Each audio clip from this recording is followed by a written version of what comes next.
Indeed, we are getting bigger every day. It's a new week, a new day. A good morning to you all. You are welcome to the Koko Digest Morning Show. I am your host, Yaira Awuno. We're coming to you live from the studios of Clock TV, and you can also catch us on GoTV channel 184. And if you're not in the comfort of your home, wherever you are, you can join us via our social media on Facebook and on YouTube. You can join in the live stream there.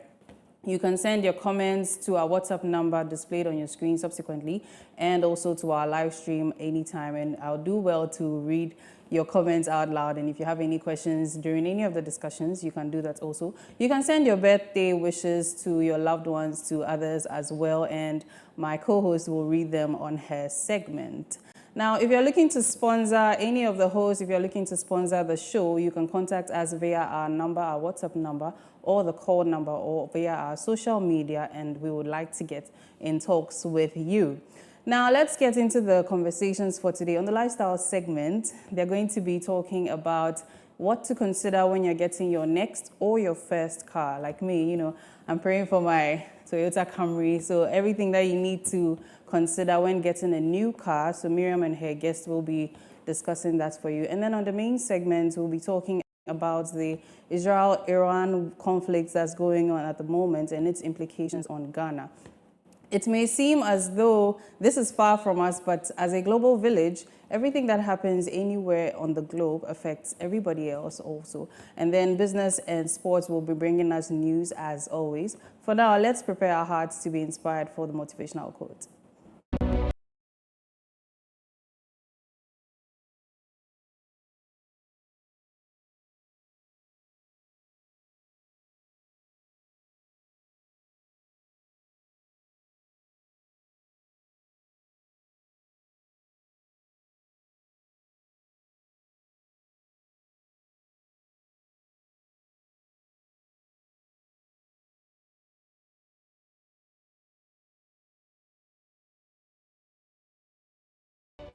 As always, on the Koko Digest Morning Show, we like to inspire and motivate our viewers and ourselves to take us through the week. And today's quote says, "Writing is not only what we write, it is also how we resist forgetting. Writing is not only what we write, it is also how we resist forgetting." Now, this is by Soni Labutansi, and he is a Congolese writer. And this quote is trying to say that writing is more than just a communicative act. It is a political, historical, and emotional necessity. And this Congolese writer is known for his bold resistance to authoritarianism and colonial legacies. Now, he reminds us that writing holds power to preserve memory in the face of erasure. In Africa, the main mode of transmitting our history used to be oral tradition, even though we had some of the very first schools here in Africa in Timbuktu where writing began and all of that. Across the African continents, there was not a lot of writing. So as colonialism and imperialism went on, a lot of our history had been erased or even manipulated. And now that reading and writing has become a global thing, a global skill that everybody has, our motivational quote here is trying to tell us that we need to take up writing. We need to write our experiences, our struggles, so that posterity would also be able to have access to that. So now let me continue this expanded version here. So in many African contexts where oral traditions were often disrupted by colonial violence and where official histories have sometimes been manipulated or censored, writing becomes an act of defiance. Now, it also allows the marginalized voices to speak truths, for truths to also be recorded, and cultural identities be reclaimed. Writing resists silence. It defies the imposed amnesia. So when we write, especially now, the generations to come, maybe 50 years from now, would have a fair idea of how life was, as opposed to us who probably don't have much of an idea of life maybe 50 to 100 or 200 years ago. Now, when we write about our personal stories, communal struggles, political injustices, or even cultural traditions, we are actively choosing to remember. We are refusing to let our pain, our joy, or lessons be buried. Now, in this way, writing becomes both a personal and collective archive, a living memory that says, we were here, this happened, don't forget. So in Tansey's view, writing is not just passive, it is resistance against forgetting, against invisibility, and against the loss of identity. So in situations where, based on certain social and political influences, sometimes the people in power tend to manipulate or warp the actual truth.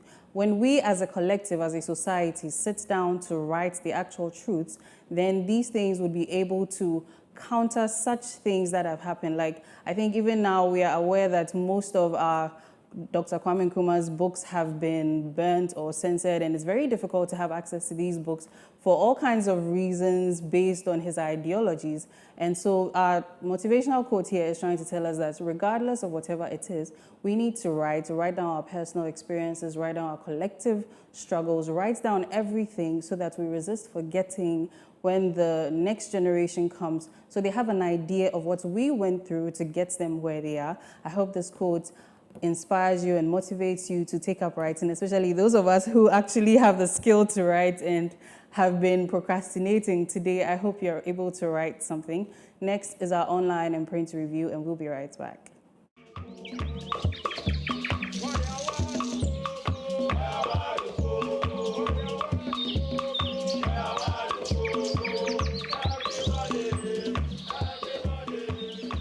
In a world where neutrality in the civil service is paramount, Ghana finds itself at a crossroad. CLOSAG says that a certain action should be taken, but government has to act on the basis of law. So we inquired as to what the premise for that demand is. They say if you wish to broadcast or otherwise manifest your political allegiance or run political office, step away from the services. This is Supreme Court talking. It's not CLOSAG speaking or Isaac Wampado speaking. This is the Supreme Court. The Supreme Court judgment on the landmark case of CLOSAG versus the Attorney General has set the stage for a profound transformation. Introducing Resetting the Civil Service. Tune in to be part of this change, because a better civil service means a better Ghana. I find it refreshing always when I remind myself of the profound statement by the eminent civil servant, the Tan Anankwa of blessed memory, to the effect that it is the perfection of the civil servant that will move this country forward, and not the politician.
For in-depth discussions surrounding employment relations, the rights of workers, the quest for industrial harmony, and evolving landscape of work.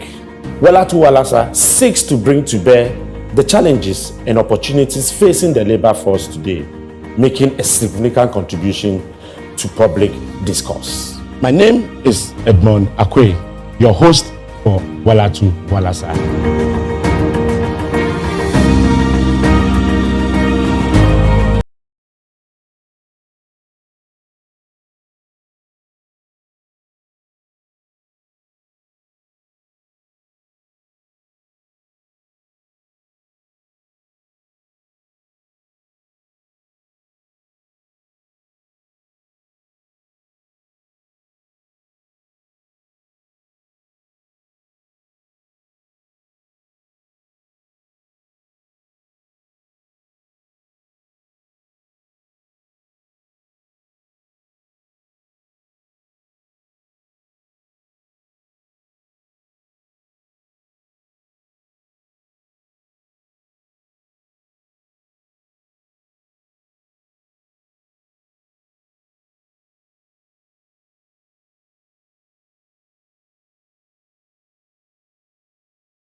Banksy Hotel.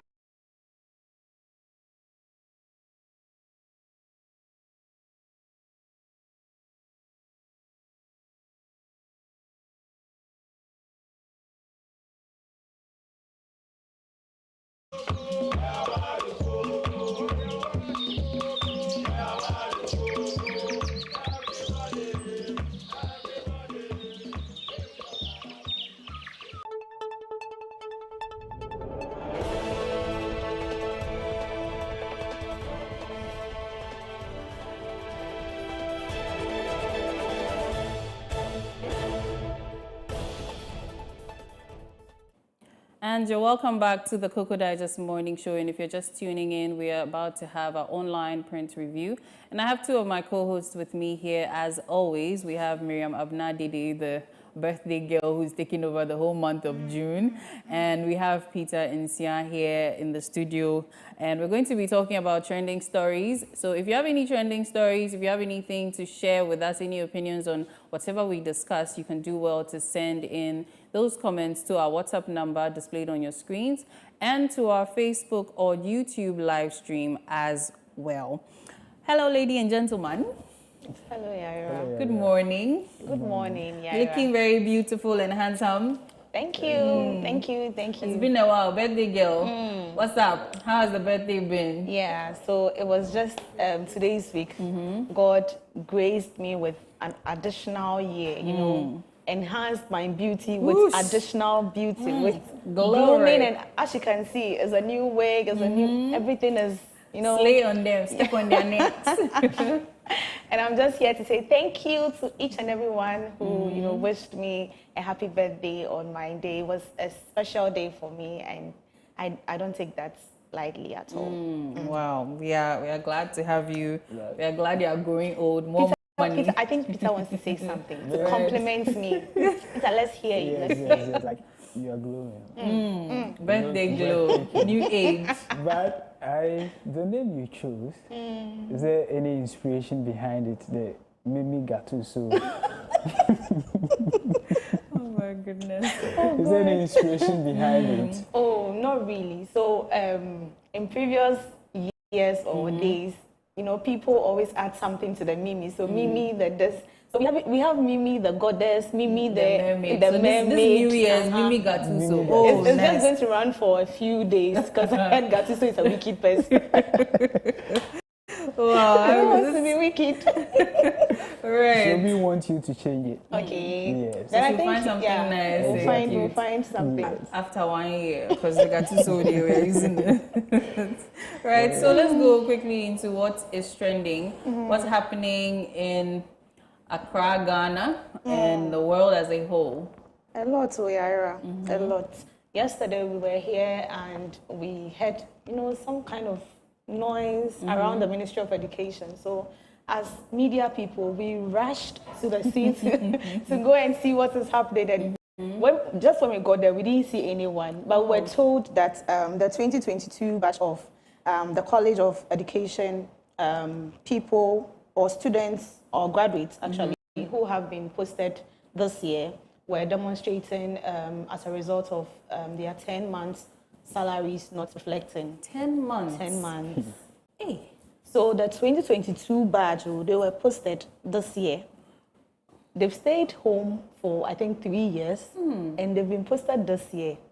After the posting too, they've not been paid for the last 10 months. So that was why they were demonstrating. But unfortunately, when we got there, they've been settled. The issue has been yes.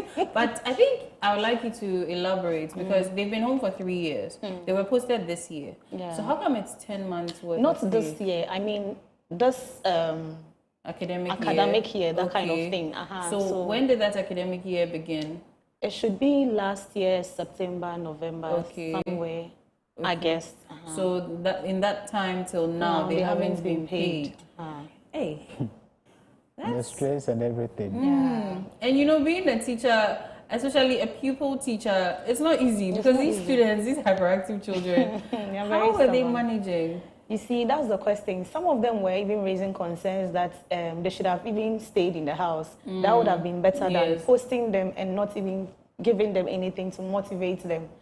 leave them and let them stay in the house. Yes, because imagine being posted to another region, or maybe you need some transport, maybe wherever you've been posted, even transporting yourself to and from that place is going to require some cost. And the feeding, if they were home, I mean, they can be doing 101 or 010. But we know that, you know, their services are essential. So I'm sure that government has plans for them. And so. Oh, yes. That's one thing I wanted to even commend this government for, because they are a listening government. It didn't take like an hour. Okay. The noise had stopped. They listened to the people. Apparently, they settled them. They told them something. I don't know if they gave them something for transport. I don't know, but they were settled. So we are hoping that something like that will not happen again. They shouldn't always wait for people to act, people to demonstrate before they do the needful. You've employed them, so pay them. Yes.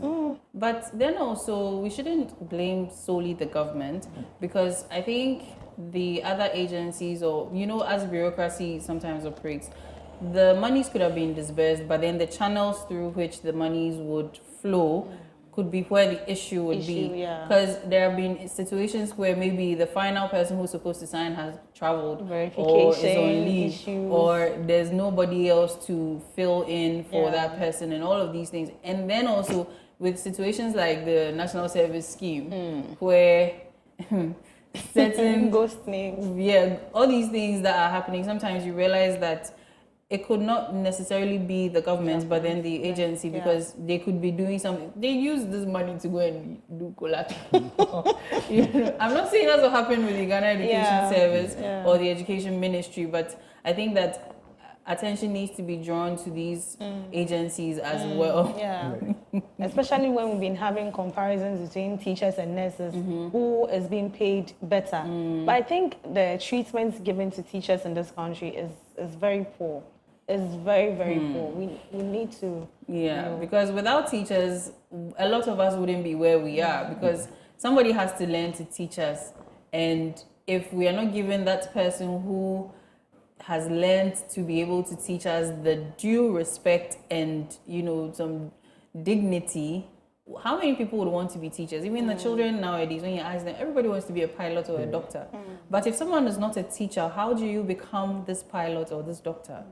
So yes, what you're saying is true. We need to really consider the conditions of service for these. I mean, generally, the conditions of service for all workers is very, very necessary to make sure that productivity and efficiency is, you know, more like boosted. Yes. That's why I'm always happy to be a part of CLOSAG, because they're always fighting for the welfare of, you know, their members, and we know that they are always behind us. And I'm sure it will translate to other associations. Maybe they can emulate some of the qualities of CLOSAG. Yes, okay, Peter, what's trending on your end, businessman? On my end today, I'm not really going into business. Health. Okay. It's about the mpox issues we had in Ghana. So it is on the rise. And so with Western region, with 70%, that is 43 of the confirmed cases. So I have, so in June 16, a total of 98 cases were confirmed. And then in June 18, it jumps to 107. That is a +9. And in June 20, it's now 117. That is a +10. So it means that every blessed day, every 2 days, there's a number that adds up to the already confirmed cases. And so as the case came up, health professionals came out to, you know, tell us what to do and what not to do. And so I would also plead with Ghanaians, especially those in the Western region, to take the, you know, safety protocols like social distancing and all of that. Right. So is there any news about any vaccine or anything of the sort? Is there any medical? No, for now, no. But the good news is that as of now, we've not recorded any hospital admission or death. And so it means that we are managing. I wouldn't say we are capable, we are managing. And so we are praying that it doesn't escalate. And so I think much attention should be given to those in the Western region to actually help reduce the number of cases we are having currently. Right. Yeah. I also have another trending news. Okay. The New Patriotic Party has been in the news lately, and it's all about their leadership and the rank and file of the party. And this has brought a lot of hairs as to who is going to lead the party in 4 years to come, that kind of thing. And then Member of Parliament for Kankwe Central, Patrick Hiabuama, has come out with a strong warning that the party needs to pay attention to uniting its members as at this time, rather than focusing on who is going to lead the party. And I think I side with him, looking at the issues that emerged after the elections, some of the party members long before. Yes, coming out to expose, their colleagues and other things. I think this is the time for them to reflect, for them to come together, to be united as one, so that they correct all their wrongs and then come back strongly. You can even still come back with the same flag bearer. You don't need to change your flag bearer. All you need to do is just, be together. And I think they can. Like the saying goes, united we stand, divided we fall. So, because MPP has had this division since, I think, Akufo-Addo becoming the flag bearer. Around the time there was that option between him and Alan Cash. Yes, I think it started from there. That was how many years ago? Because I think they had their own internal politics as to who was to succeed. I think former President Kufuor, and then also who was voted by the general party for being the flag bearer. And it has cost them, because from that time till now, you can see that MPP is struggling to keep itself together. So yes, what you're saying is true. They need to unite. Yes, do you have digitalized newspapers? Yes, so So what's going on? You people say you don't read graphic again. Hey. Oh, so all we do with the newspapers these days is just to touch on the trending stories or stories making headlines, so that they can get the hard copies and then graphic here. We are in a digitalized system. So I have today's daily graphic with me, and daily graphic says truth and accuracy every single day. So I have that with me today, and on the front page we have flag bearer primary. MPP MPs must remain neutral. Minority leader Che Mensa Bonsu, Arthur Kennedy share views. So it's related to what I mentioned earlier. We also have Gall PLC post 84.7 million profits, 84.7 million Ghana cedis profit. We also have Quash order to restore Ni Adama Lache II. Okay. We also have Guarantee Trust Bank Ghana changes logo. Okay, so we are likely to see their new logos soon. GTech scrutinizes on honorary doctorate titles. So I think this has also been in the news lately as to how people get their honorary titles and doctor, reverend, that kind of thing. Doctor, professor. I can even be a doctor, Right. I got it in my room. I think usually honorary doctorates are awarded by universities, or they are awarded to people who have contributed or impacted society. But these days, it's as though, for lack of a better explanation, everybody can just up and call themselves a doctor, and it is sort of diluting social media, where we see we have celebrities, we have influencers. What actually entails it? What do you have, what do you have to go through to be called an influencer or a celebrity? And so I think it's a good call, so that me myself, I'd wanted to add doctor to my name. So Dr. Peter. I mean, it has Dr. Nsia, it has a nice ring to it. So it's a good call. It's a very good call.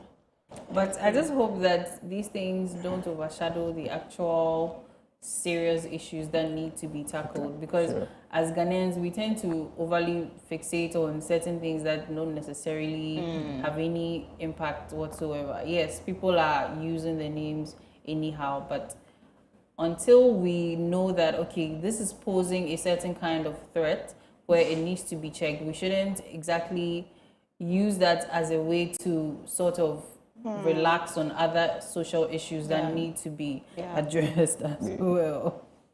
All right.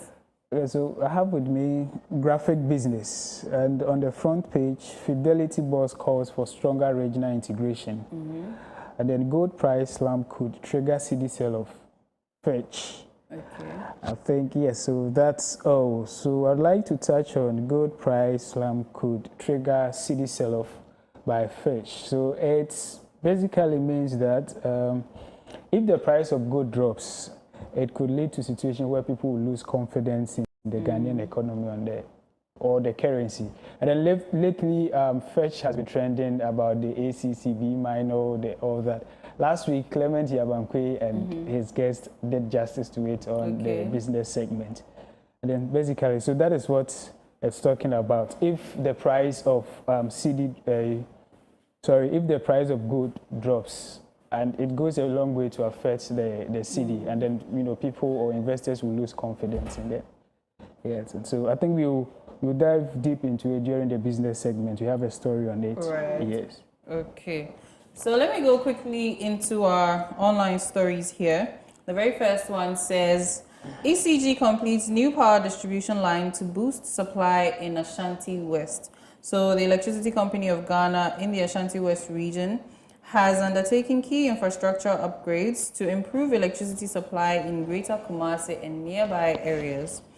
As part of the initiative, ECG has completed a new 11 kV distribution line from the Afari Primary Substation to Nkaria in the Achima in Wabieja South Municipality, pardon my butchering, at a cost of 2.76 million Ghana cedis.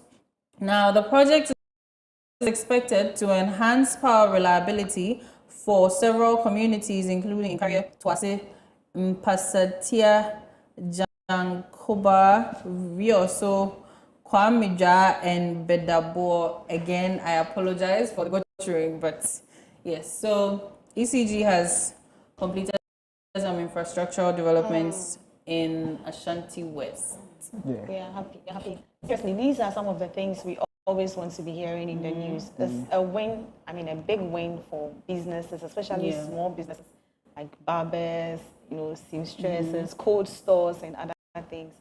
Yeah, so, investing 2.76 million Ghana cedis, power line into such a thing, I think it's a step in the right direction. Right. But I also feel it's going to bring some kind of pressure on ECG from other communities who are not also benefiting from this. And so they should be on standby. They should be prepared for that, because there are communities that are also having issues with power supply. Yeah. Yes. All right. So before my submission, I would want me ask, what is this 11 kilovolt distribution line about? So it's a standard medium voltage transmission line used for distributing electricity from substations to smaller transformers before reaching end users.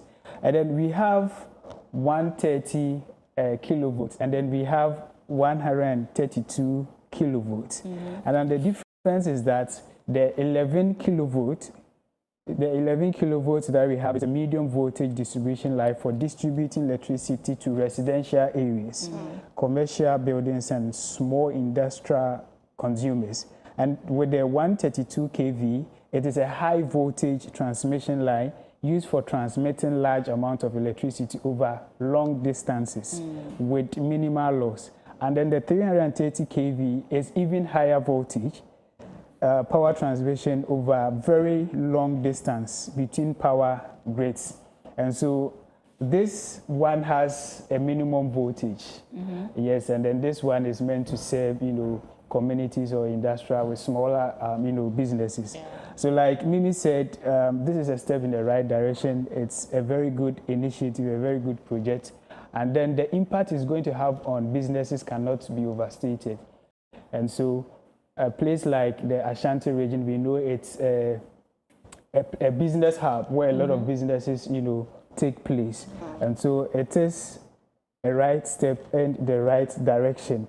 But then I would also like Mimi said, that it will be a pressure on there will be a pressure on ECG from other communities. So I'm thinking that the ECG could also take this bold initiative to actually spread this to all the 16 regions. Like the cost involved with this one is just 2.76 million not just Ghana cedi. I'm saying just when you compare it to the amount we are owing, the energy ECG, the energy crisis, like over 3.1 billion. So when you compare this, I would say this is just. And so if ECG has been able to come up with such an initiative, I would suggest or plead with the government of Ghana and ECG to take a bold step to,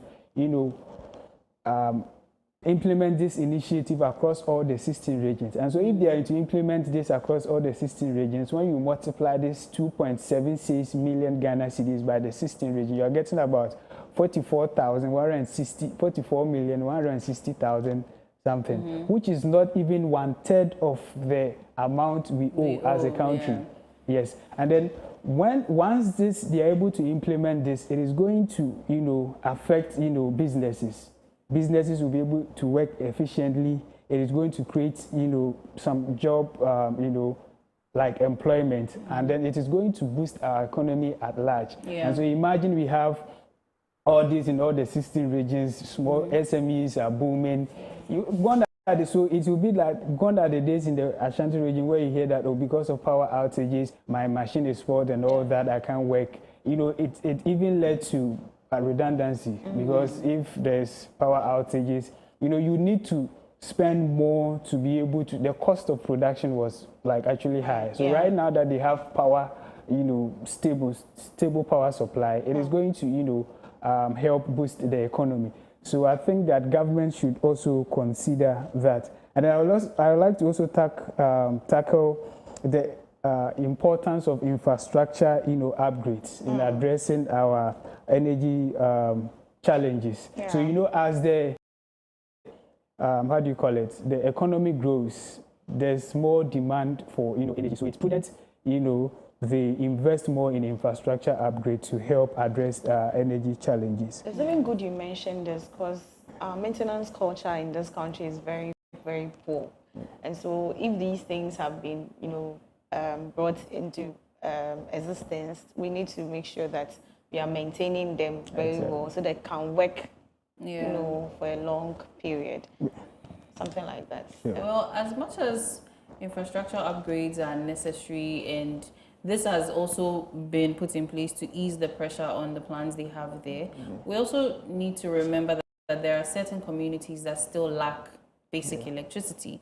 So as much as they are doing this, easing the pressure on some plants, they should also consider these communities as well. So just like this one is going to be enhancing power reliability in about, 1, 2, 3, 4, 5, 6, 7 towns, they can start something like that where a number of towns that are lacking electricity or don't get adequate electricity they can also start something like that. So like you're saying, with doing this for all 16 regions, when they start small like that for all these other communities, and then at the end everybody has basic electricity, if even it is load shedding for 12 hours, you have power supply, it is definitely a step higher than no power whatsoever. So that then again businesses can also start.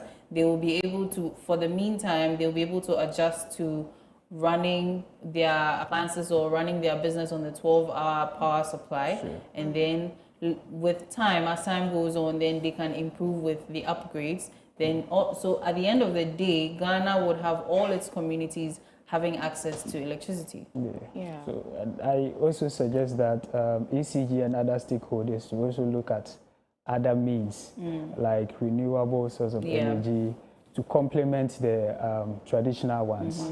And also this initiative actually would help with some of the programs outlined, like something like the 24-hour economy, and then this Koko one district and all that. You need light. You need light to be able to go about your duties and all of that. And so it's a step in the right direction. Kudos to UCG. And And considering Ghana is usually in talks with countries like China and things, how come there hasn't been any conversation about turning our waste into a form of renewable energy or because we produce a lot of waste. Our landfill sites are full. Isn't there a way to, I don't know, because considering the way biogas is even used or biogas operates, look at the amount of waste we produce as a country daily or even annually.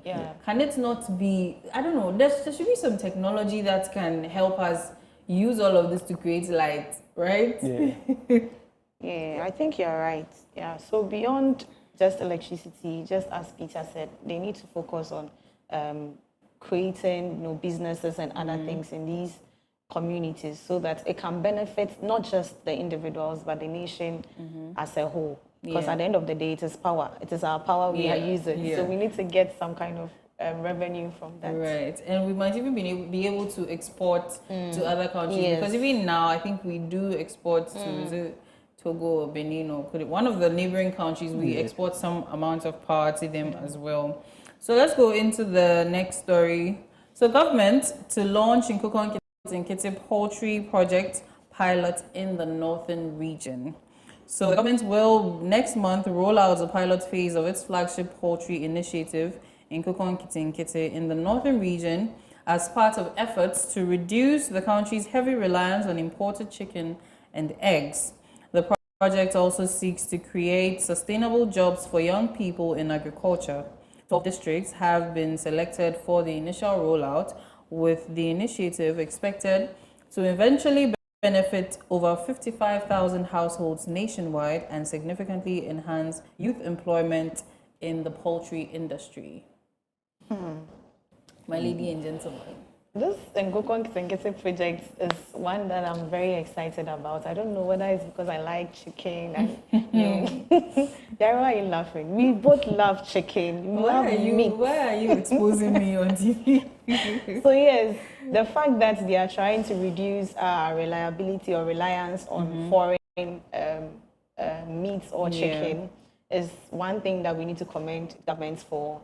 And also the fact that they are trying to empower our youth into agribusiness is also something we need to, So these are some of the things we need to be, commending governments for because it is going to get a lot of people involved. Just imagine we have so many supplies when it comes to chicken and those kind of things. I can chew my 5 or 10 chicken a day. Then why do you want to chew 10 chickens a day? Hey, young lady. So yes, we should be thinking about exporting. You are here chewing 5. It's about me. It's about you. When it comes to food, let me be selfish, please. There are people hungry in the world, you know that. That's very true. So in as much as it's a good initiative, we should look beyond the surface. Are we prepared to pick a youth and people who are already into this agricultural sector, empower them, give them some grants to plant more of the maize and soya. Maize and soya and other feed are used for the poultry farming. And so in order to make this one a lasting one, government should look at the feeding aspects of it. Also, I also want to touch on the waste management, like you rightly said. So the waste management could be, of benefit. And then if we don't take care of it, it can be like a harm or something. And so government should also consider training young people on how to turn these wastes into, profitable things like organic, like fertilizers and, biogas and all of that. And so so it is not going to be like rearing of birds and then, trying to feed ourselves and all of that. But then it is going to create other business opportunities for other young people who didn't want to go into the poultry farming itself. So they can be at one side, try to turn this waste from these poultry farms into something, profitable. Yes, so I totally agree with you. I think that the focus should not only be on the chicken or the Koko and Kiti, but rather the value chain. Because like you're saying, the waste that would come, somebody can use that as a business where the waste is fertilizer. So now somebody who is into crop farming could, rely on that. Then I think even over the days we've been on the show, I remember one time we spoke with the woman in poultry value chain, if they can also be consulted to help, because this initiative was mainly directed at the women and the youth. And if these associations or these units of people are also consulted and involved in these things, they can actually teach the people who are interested. So like you're saying, the waste management can also be another business. And then we can also, in the north especially, that's where the grains are grown mostly, they can also be incorporated into this, where they are also funded well enough to grow these grains to be used to make the feed. Then another side of the value chain is those who are going to be making the feed. So you realize that there are so many job opportunities, from getting the crops all the way to making feed, to the chicken, to the eggs, to the waste, the droppings that will come. Because even, I think there are some people who even use the waste to help with their fish farming. I don't really remember how it works, but that could also, so you realize that there's a lot of work to be done. There are so many people to focus on. So hopefully they don't focus too much on only the chicken and the eggs, but rather from the top to the bottom, everybody gets ample access to funds. I also want to touch on the fact that they need to train these people you're talking about. They need to really intensively train them, and also our vet services. How many vets do we have? Yes, vet services, that's true.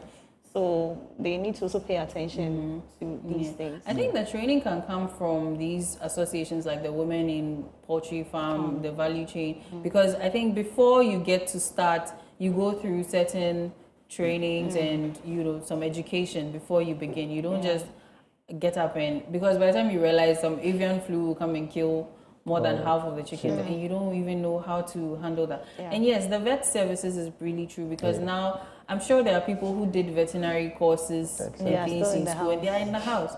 But now, when this becomes a big enough thing, they can, at least, even if it's just chickens they are catering to or catering for, they're still going to have their jobs. They're going to have some income coming in. And that's really true. I don't know how come it didn't come to mind. Thank you so much. So when it comes to what chicken are you? all right, so we just spoke about power, light, and then also I don't know the reason behind the north being the place for this pilot testing. Well, I think it is one of the ways to stop these rural-urban migration.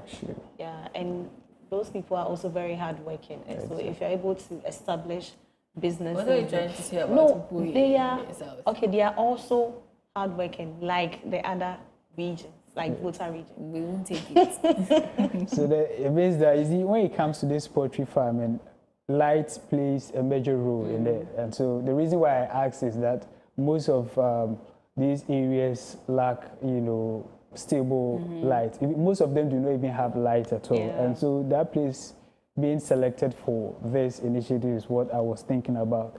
And so, like we rightly said, ECG can also look at that place to enhance this initiative. So when it comes to the storage and the processing, which is also a bigger part of it, because we can't just say, okay, we are into this, we have this and that. When we don't have places to store these things, they'll go waste.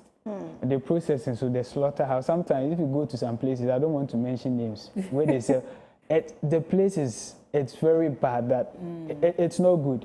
And so government needs to take all these things into considerations and all of that. And I think the main reason for the North being selected is the fact that it seems as though all the development, all the projects is usually directed in the South. So when some of these things are also moved upward, then they too can get some recognition, because it's almost as though they've been neglected. Because I think we hear that often, that everything is Accra, but you realize that now some of these things are being pushed to other regions to also get some people from there. And yes, what you're saying is also really true, because aside storage and processing, the road. Because if fine now, maybe northern region is the hub for chicken, maybe in a few years to come, and then the roads are terrible, it's going to impact the cost of the chicken. It's going to impact the quality of the chicken, because even with our normal crops, sometimes look at what they go through on the roads to get to Accra to be sold. And then the cost involved, people are going to run at losses. So yes, the electricity is a big issue. And like I think we've established the fact that this needs to be a well-rounded consideration. There has to be a lot of multifaceted attention given to the various bits of this machine that is going to run, else it will break before it starts. I was thinking about something, so I was like, I think some years to come, I would like to go back to SHS. So imagine they incorporating this into the free, like school feeding program, and then where, you know, like you said, if Northern Region becomes the hub of, you know, chicken and all that, and then, so, you know, it will become free, that even not free.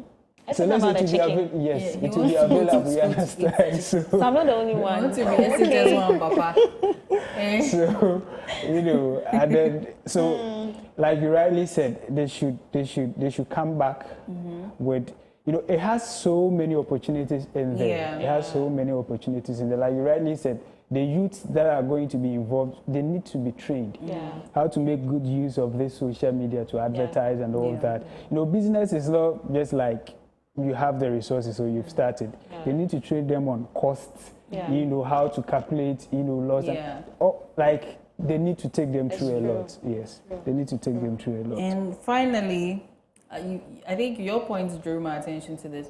In the training, capacity needs to be built for the chicken to be export quality, to have the export quality. It should be worthy of export. And our water, so the water the chicken have been drinking shouldn't be galamsey water that when it's tested by, you know, WHO and things, they say they find all kinds of, they found all kinds of metal and particles or microplastics in them. So yes, as a country too, we need to make sure that if we get to that level, we need to be able to export our chicken, because we import chicken, the dead ones and what's not. If we are also exporting our so-called, okay, no, ours won't be dead, ours will be top-notch chicken.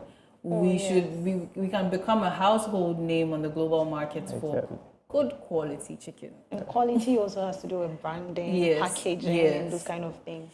You can just use our black poly bags and then, no, it's so bad. It doesn't speak well of us. Yeah, especially when Ghana imports over $300 million worth of poultry annually. So you can imagine. That's a lot. So we need to be very intentional about this, and then in few years to come, Ghana will be the, you know, hub of chicken. Yes. Miriam's house will be one of the main distributors. So yes, we'll come there. So she doesn't have to chew 5 chickens every day. So we have a comment here. Okay, before you go, we have a comment here from Godfred Edem. He says, loving the show, keep up the good work. Thank you very much for your comment. So quickly before we wrap up. Okay, so the a great minister said, so a journalist asked a question about they going to stop the importation of this. Yes, and he said that for now, that is why they are rolling out this 2 months pilot thing to see how well it is going to be fixed. And then if they realize that it is working perfectly, then it will be a nationwide something. And then subsequently, they will end the importation of chicken. But I hope they were clear as to who can come on board, who can join them as to the 12 districts that were piloted. They need to come out clear so that people will know or prepare. I think it's the women and youth as always. Yes. So once you're interested and you don't have any evil plans of sabotaging this, you go for it. And don't be looking for quick money. Take your time. Within a few months, you make your money. Yes. Now, this brings us to the end of the online and print review. Next is a lifestyle segment, and it's about the considerations for your next or first car. Before you go, let me ask you. What would you consider when getting your first car? Because you don't have one, so your first car. Please, viewers, shame this woman and buy me car. What's this? My considerations would be about durability and maybe fuel consumption. Because I mean, look at what fuel is doing to us every day, 1 liter or whatnot. So yes, the capacity, and then durability, how well it can maneuver the roads we have here in Ghana. It's also about you. Mine also will be the fuel consumption. That's the Okay. ultimate. Apart from that, I'm good to go. Well, for me, it's all about appearance. I want to Right. see how beautiful my car will be. I don't care about fuel consumption. I can pay. Right. So I've seen that somebody's calling the WhatsApp number. Please, it's for WhatsApp messages only. So please send a message. Thank you so much for joining us for the online print review. Miriam, who doesn't care about fuel consumption, her guest will probably teach her some sense about what to consider when getting their next or first car. Do stay tuned.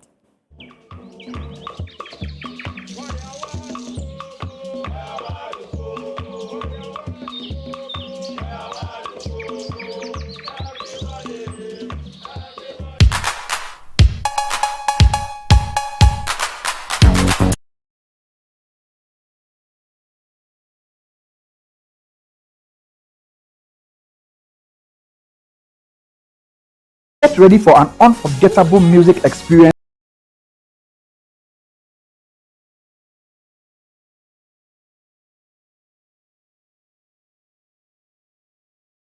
Singing along, dancing, or just soaking in the atmosphere, we have something for everyone. Expect surprise performances, exclusive behind-the-scenes stories, and a chance to connect with us like never before. Don't miss out. So tell a friend to tell a friend. And join us for Happy Hour. Get ready to rock with us. Happy Hour with the Clockside Band. Sing. I don't wanna wait.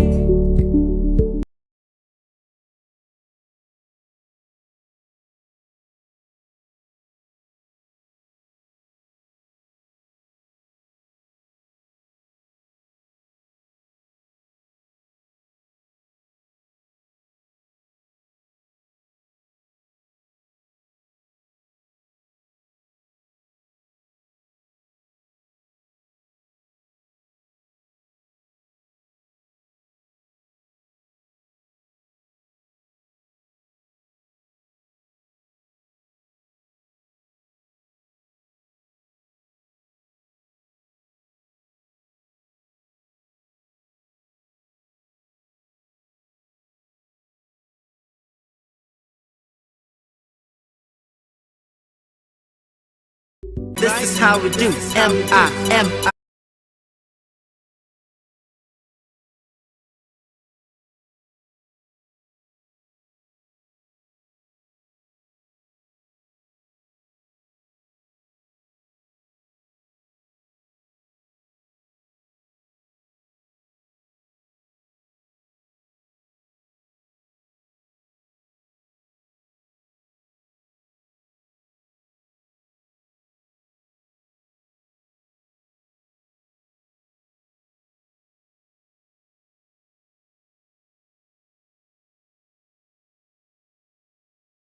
Vibe together.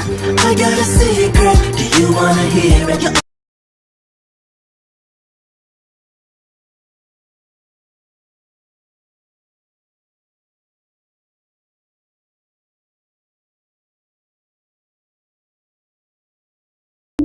Are you a young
development, playing a vital role in shaping economic growth, fostering social stability, and enhancing overall productivity. As the workforce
So I'll let him introduce himself and then we'll take the views of people and then we'll get straight into the conversation. Hello, sir. Hello, good morning to you. Good morning.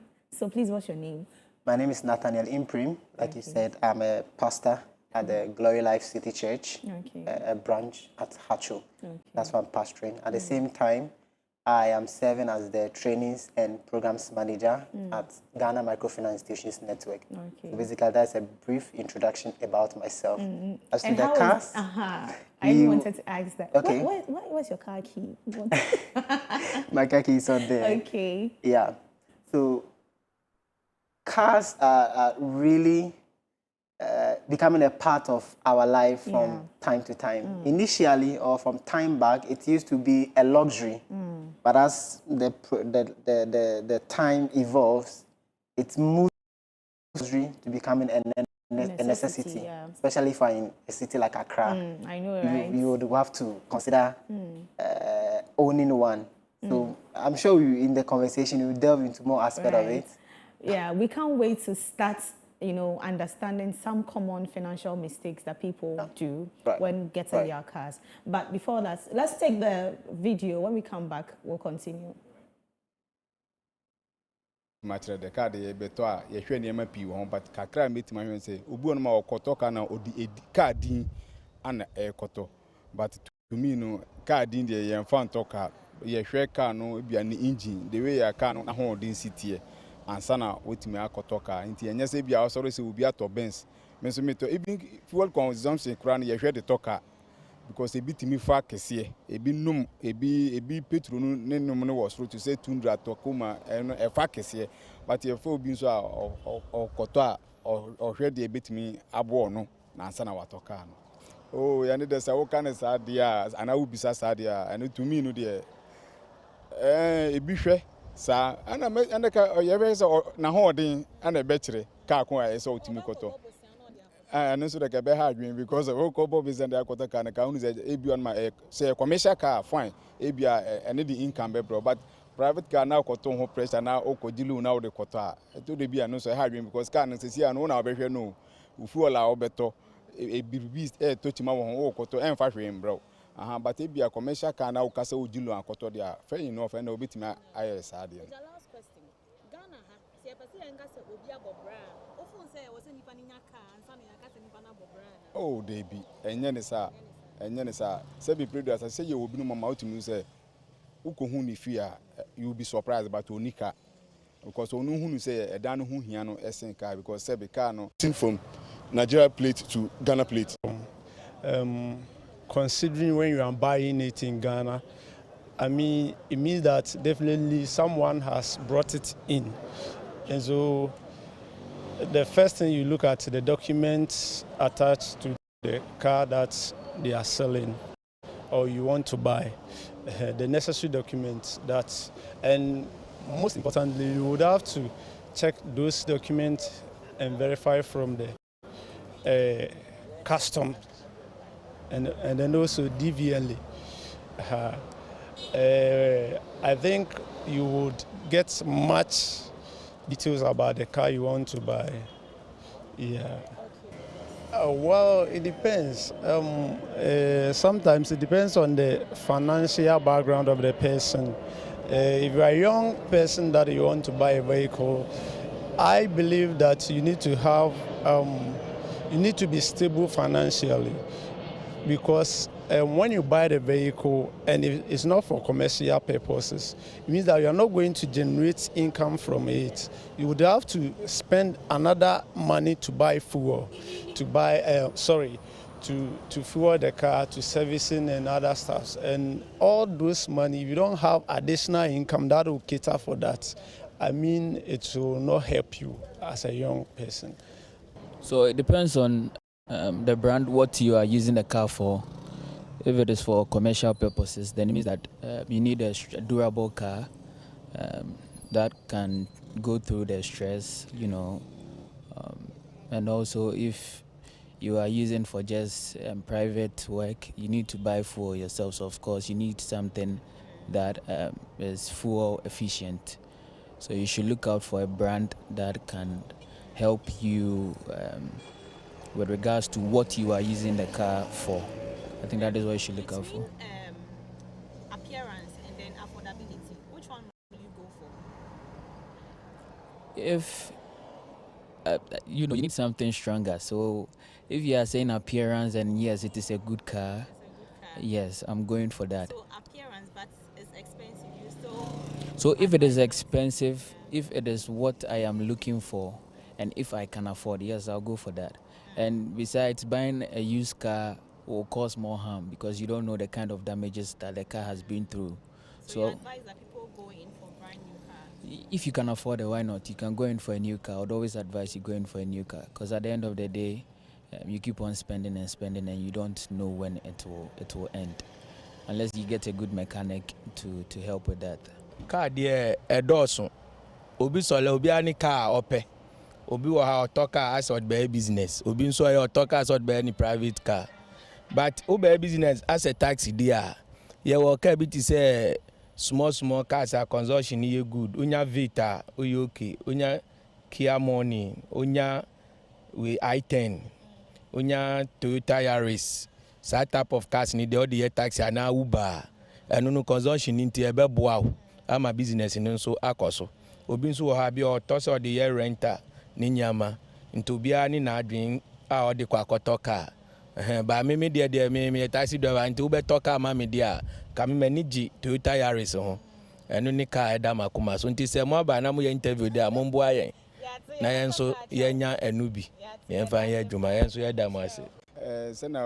There you have it. Interesting comments coming in. And, you know, there is a saying that when you get an opportunity, you need to sell yourself. Just as a taxi driver is doing, he's appealing that people will get him a car. But let's get straight into the conversation.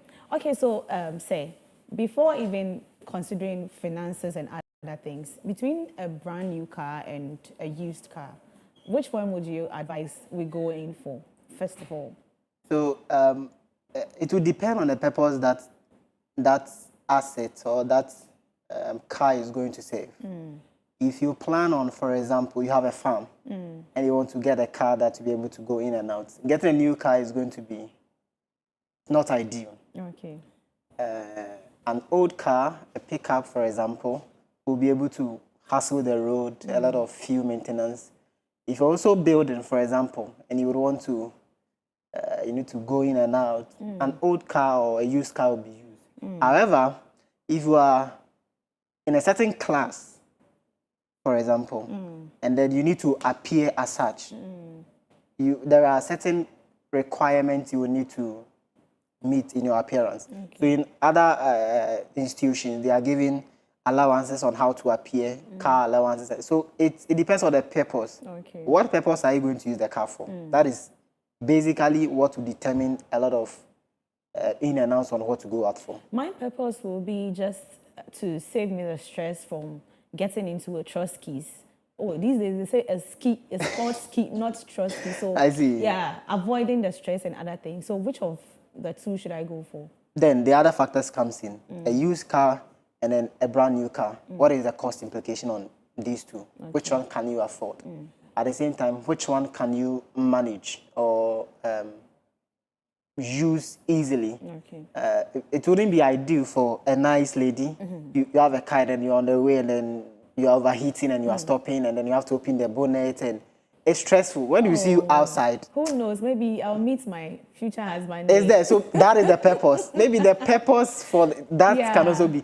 But so ideally, the overall mindset of getting a car, based on the question you asked, is for easy mobility. So if you get a used car, that's when you check the engine, the everything, and it's easy. You foresee that it can be used for about 2-3 years. You plan to change it. That is ideal. It can save you a cost. You can better get a new one. But if you think you would want to get that car, use it for the long haul, 5 to 10 years, getting a new car won't be bad. Okay, so right. It still boils down to the purpose and the plan you have in place. Okay. Yeah. Now let's look at some of the financial mistakes that a lot of people make when they are getting a car for the first time. Okay. So for the first time, there is that joy, that eagerness, energy. So it blinds you on a lot of other costs that you are not aware. Yours is to get a car. Get a car. This stress of getting to work, the trust key, this one is getting down, I'm late. Yours is to get the car. But as soon as you get the car, you realize that there is a whole aspect of financial game you need to play. You need to maintain the car. There is fuel, there is insurance, there is spare part. A good friend of mine said that if you have a car, get at least 2K in the car. On the road, when a tire bursts, you can quickly. Yeah. But because you are in the first energy to get the car, you may avoid or not see all of these other hidden costs. So oftentimes, getting a car for the first time, people really are blinded to the other hidden costs that are embedded in the car. They don't really look at. So a way of advice is to really sit down. Don't be in a haste. Just be. Obviously, you get a car one of these days. You won't be working forever. Amen. That is the truth of the matter. Life is going on. Yeah. So in going there, you have friends who have cars. You can engage them, see the kind of conversation, the cost implication, other hidden costs that you don't know. A good friend of mine also said that to get a car, get twice of the money. Okay. Or, I even wanted to ask you yes. that. How much should I have in my account to realistically, get a car? How much? Well, it depends on how much you are receiving as well, and how much is coming in, flowing in at time. So if you are receiving 1,000, for example, and you are planning on getting a car of 10 million, you can see the. So two things are going to happen. It's either you are going to steal, or you are not going to do any other project Or again. you go for a loan. Yes, or you go for a loan. Yeah. So get twice of the money, or at least the money and a half, so that it can prep you in the initial stage of getting the car. Yes, so it depends on how much you are receiving, having inside, and then you'll be able to plan on which car you can acquire. Okay. Yeah. So now we know that the city is appreciating in a way. Do you think it's a safe season for someone to get a car? It's a safe season for a lot of good projects to happen. If you check the landscape of life, in about every 10 to 15 years, an opening happens for many, many good things to come. I don't know if your parents or your grandparents told you that in our time, this car you could have gotten for 2 cedis. Yeah. But funny enough, they didn't get it because it seems like it's expensive. At this time, a friend of mine works at the port. One Friday, I called him around 9 p.m. I was like, how are things going? He said, I'm still at work. I was like, hey, what are you doing at the workplace? I say, the way people are clearing cars. So it's a safe zone to really get it, because the truth of the matter is, once things stabilize, it's going to scale up again. So it's a good time. If you have any big project to undertake, any funds you can access to get it, you can secure it as soon as possible and then make way for how things turn out in the future. There are others that also have the mindset of like, what are people going to say if I get a car now? Meanwhile, I'm really, really struggling. Like, I'm going through a lot in terms of transportation and other things. And I also want to afford a car. How do you think people can shift their mindsets to getting the car itself from what people will say? Again, that will boil down to culture. In a culture like our own, we usually want to feed off from people's approval. Okay. So if you are strong in self-worth, you have self-worth. What you do is based on what you think, what you have planned, what you have purposed. You will have to really do away with what they will say. You know what is happening to you. Is it ideal? Like I said, one of these days you are going to get a car. Should it be now? If it is now, what is the pressure that is going to come on you? Because the truth, when you get a car, you're going to get appraisal. Wow, you are doing well. How much is this? It may feed your ego, but ego don't buy fuel. Ego don't maintain cars. When you're on the road and then your tire gets off, the ego will not feel it. That time, even your ego will be under attack. Yeah. So what people are going to say does not really matter on life, on a lot of perspective, unless there are critical people in your life that you communicate with, that you, like mentors, like leaders, those that you plan with. Those people, what they say really matters. But as for peers, it may make you feel like you are on top, you are doing well, but you know that you are not really doing well. So what people will say to my best of understanding, shouldn't really be a case unless you are in a different class altogether. Yeah. I see.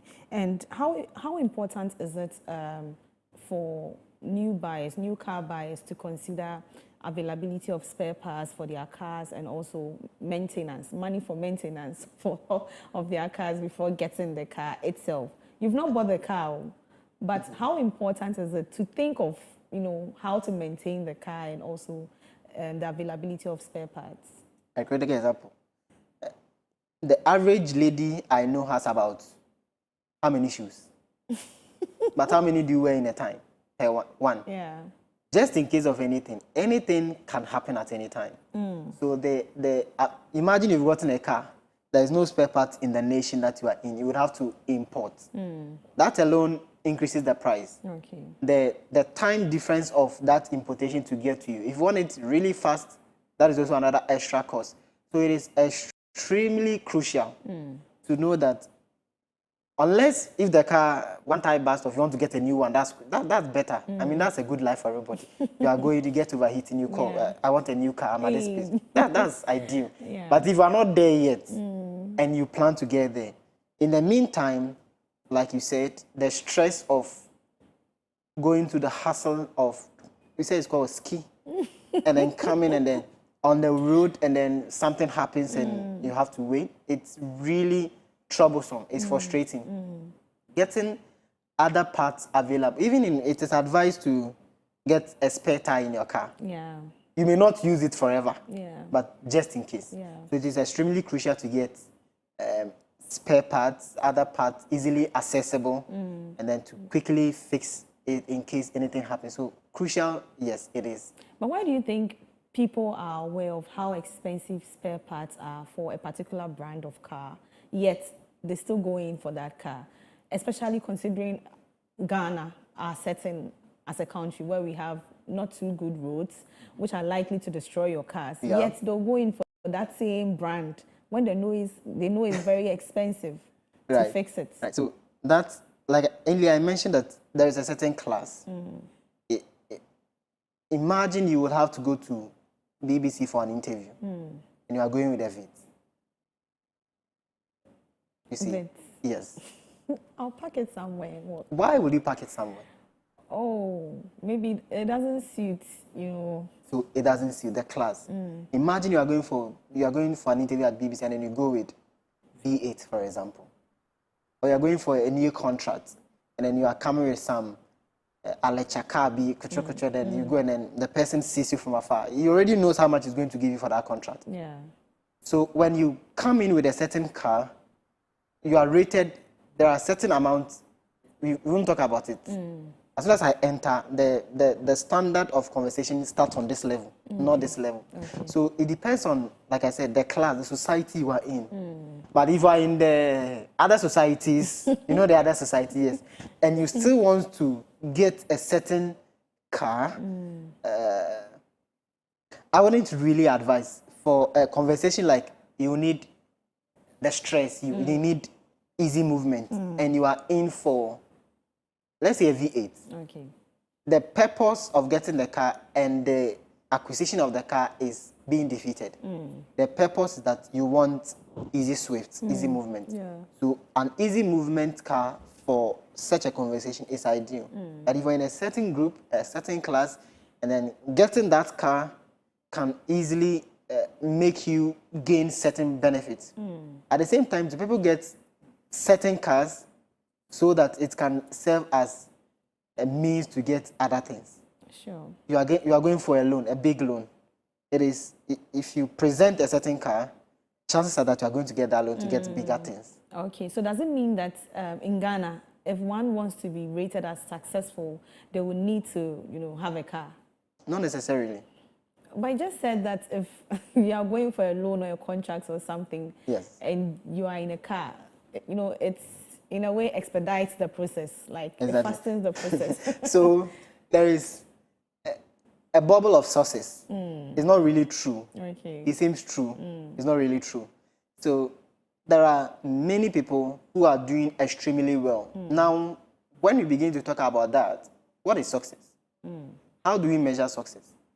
Are we using the media, the social media, what they have posed as success to be defined as success, or to you, what is success? Okay.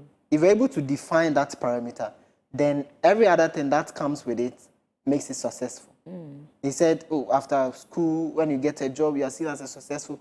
When you get a job, you're like that. This is not a success I'm looking out for. Yeah. So a lot of people don't really know what success is for them. Okay. They are just chasing after a fantasy they will never actualize. Yeah. You define a success. The conversation we had, being able to not be late to work, always present, and quick movement in a professional space may be defined as success for me. Yeah. If I get the car or I get the mobility tool that makes these three achievable and easy, I'm successful. But if your definition of success is when everybody is marveled at you and everybody wants to be like you and you can't explain how you got it, that is also you. You can find every way to get it, then you have achieved. So what is success in the first place? Okay. If we're able to establish that, then we can talk about what makes people successful in that area.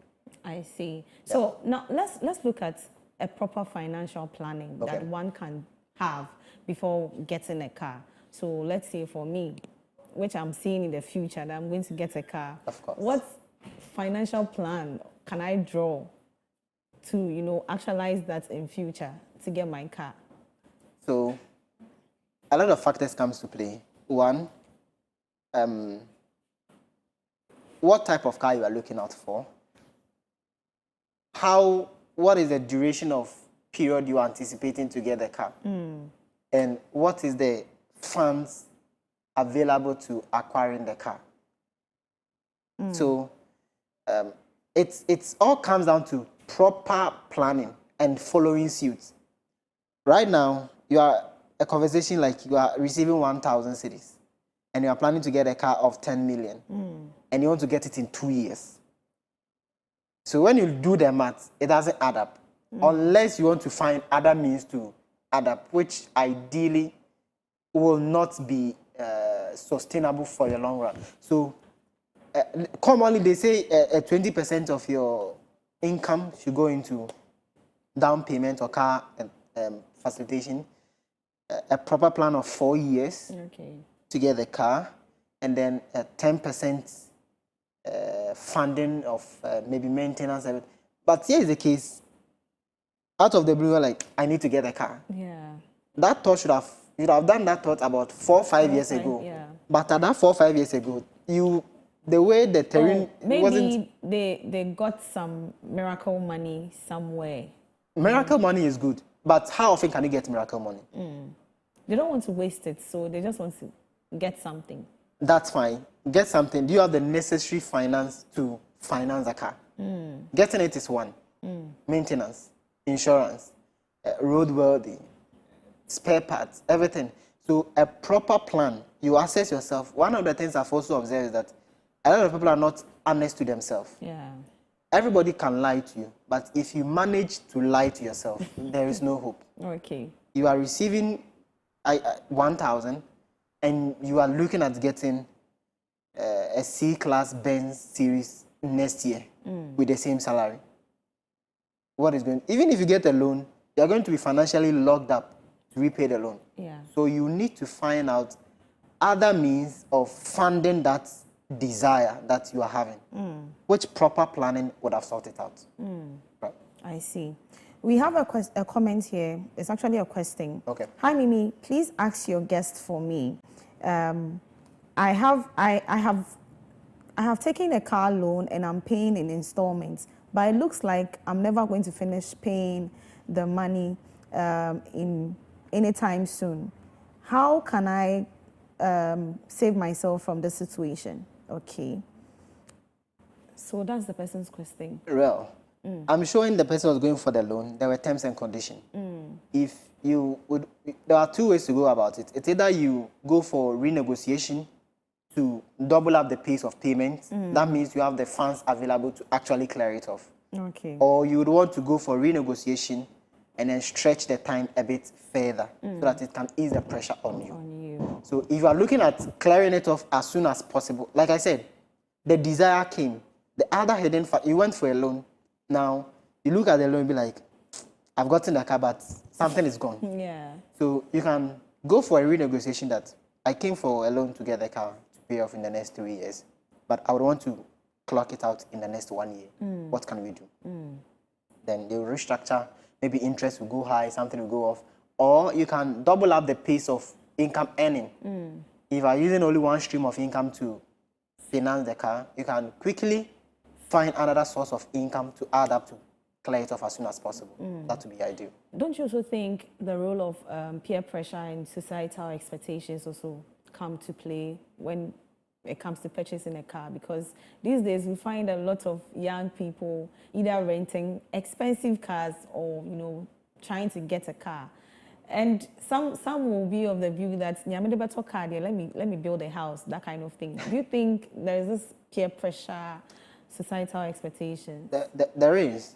There is a huge wave of pressure out there to just be like, you're feeling, match up. Yeah. But if you are not dying anytime soon. I don't think so. You don't plan, okay, as I'm thinking, maybe next year I have to plan on how I'm going to die. That's not going to happen anytime soon. So life is going to stretch out. If all other things being equal, for about 17 years for you. You can really do away with the pressure, find a purpose for getting the car, plan on getting it, and then actually get it without feeding the pressure on. Because the truth is, the pressure is not going to stop anytime soon. Anytime soon, yeah. Some of your friends have other siblings outside who may send money to them to finance the car. Probably you may not have. You may even be the first generational builder. Your life and the kind of living cannot be the same as the third or fourth generational builder. Yeah. You are the first doing everything in your family. It's true. You are the first to move to a big city. It's true. And you want to build and focus on pressure. No, no. You're That's mistaken. That's not going to work.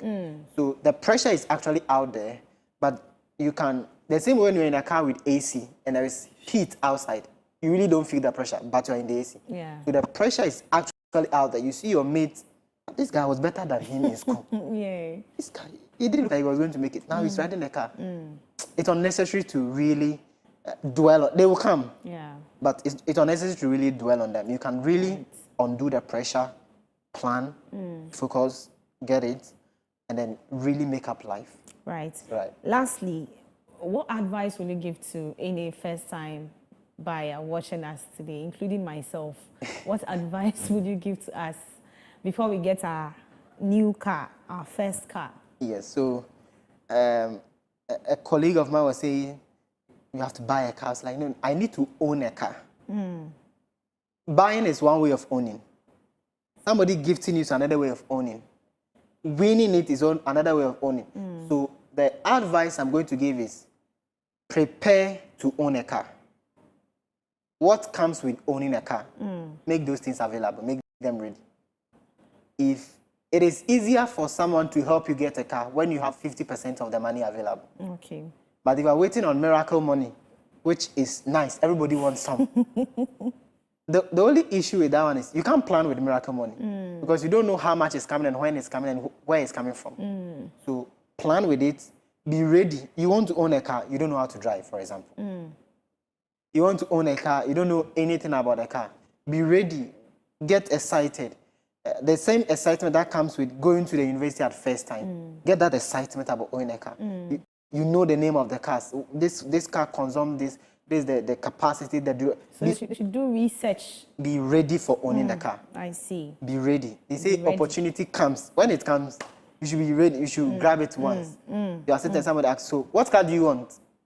You're not going to do no. You should be ready. Focus. I see. One this, one that, one that one. It makes it easier. Right. Thank you so much.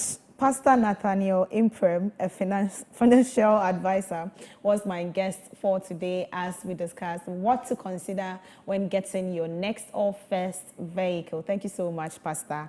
And I have been blessed, not just informed, but I have been blessed. I've received my prophecy. Thank you so much. Now let's do some birthdays real quick, and then we'll have our sports update. Right. I heard today. was your birthday.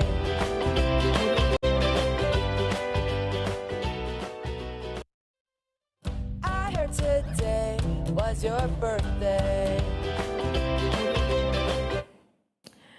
And you're welcome back. Now let's start with our, I think, just one birthday. Okay. A happy birthday to a legend who dominates on the pitch. May your day be as incredible as your defensive prowess, and may bigger contracts and success come your way with supernatural speed.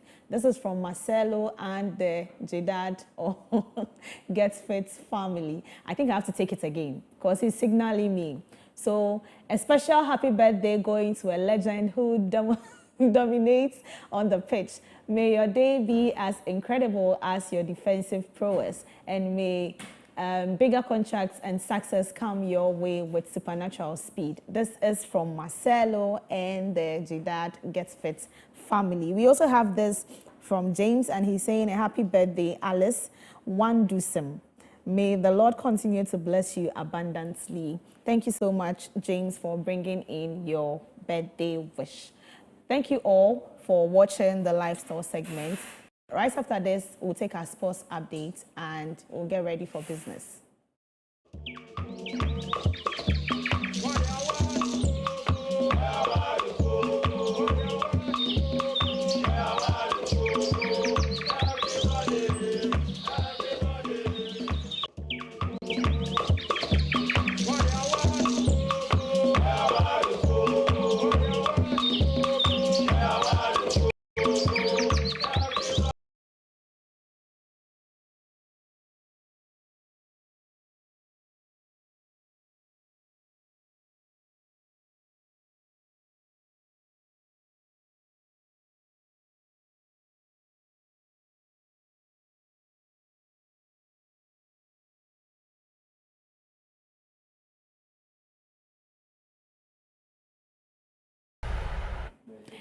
And of course, I'm sitting in for our very own Benedict Nketia Kwarteng for our sports updates. Now, let's get straight into that. Accra Hearts of Oak is in talks with New Edubiase United to lift a transfer ban imposed by the Ghana Football Association. The ban came after Hearts of Oak failed to pay $70,000, which includes the remaining balance for midfielder Salim Adams and a percentage of an onward transfer fee. The GFA enforced the ban after Heart of Oak missed a payment deadline. Despite previous attempts to resolve the issue, the club has yet to meet its financial obligations. The transfer ban will remain in effect until the debt is settled. Away from that, we also have former Chelsea and Real Madrid player Jeremy Njitap has received a 5-year ban from football by the Cameroon Football Federation.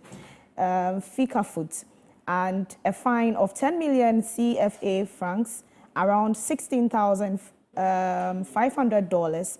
The ban follows a disciplinary issue involving FICAFOOT President Samuel Eto'o. The sanction, based on a breach of the Federation's behavioral code, stems from a reported clash during the 2023 Africa Cup of Nations. Jeremy was allegedly removed from the stadium during Cameroon's, match against the Gambia. And we also have Real Madrid's Jude Bellingham will undergo shoulder surgery after the Club World Cup due to a long-term issue. The midfielder has been playing with discomfort since dislocating his shoulder in November 2023. The surgery is scheduled after the final, potentially causing him to miss the start of the La Liga season and England's World Cup qualifiers. Bellingham scored in a recent win, and recovery could take up to 12 weeks. We also have our very own Paul Pogba in the news, and he's saying he's set to sign with AS Monaco after agreeing to a 2-year contract. This comes after Pogba's 18-month ban for a doping violation ended in March. His last game was a brief appearance for Juventus in September 2023. Pogba's Pogba has verbally agreed to a 2-year contract with the French club after turning down a major deal from the Saudi Pro League. Pogba's last game was a 29-minute cameo for Juventus in September 2023. The last time he played a full 90 minutes was with Manchester United in March 2022. And that's all we have for you on the sports segment today. Okay, my producer just said we have one birthday message to display. Okay, so happy birthday, Eddie K. May your day be filled with laughter, blessings, and everything that brings you joy. Keep shining and soaring higher. This world is better with you in it. With love always. This is from love. Thank you so much. It has been me, Miriam Abna Adede. Peter Insia is standing by to take us into the world of business.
Hello and many thanks for joining me on the Business Update segment right here on the Koko Digest Morning Show. I am Peter Insia, and as usual on this segment, we provide you with the latest in the world of business, expert analysis and market trends that will impact your business and investment decisions. And now let's get started with some stories in the world of business.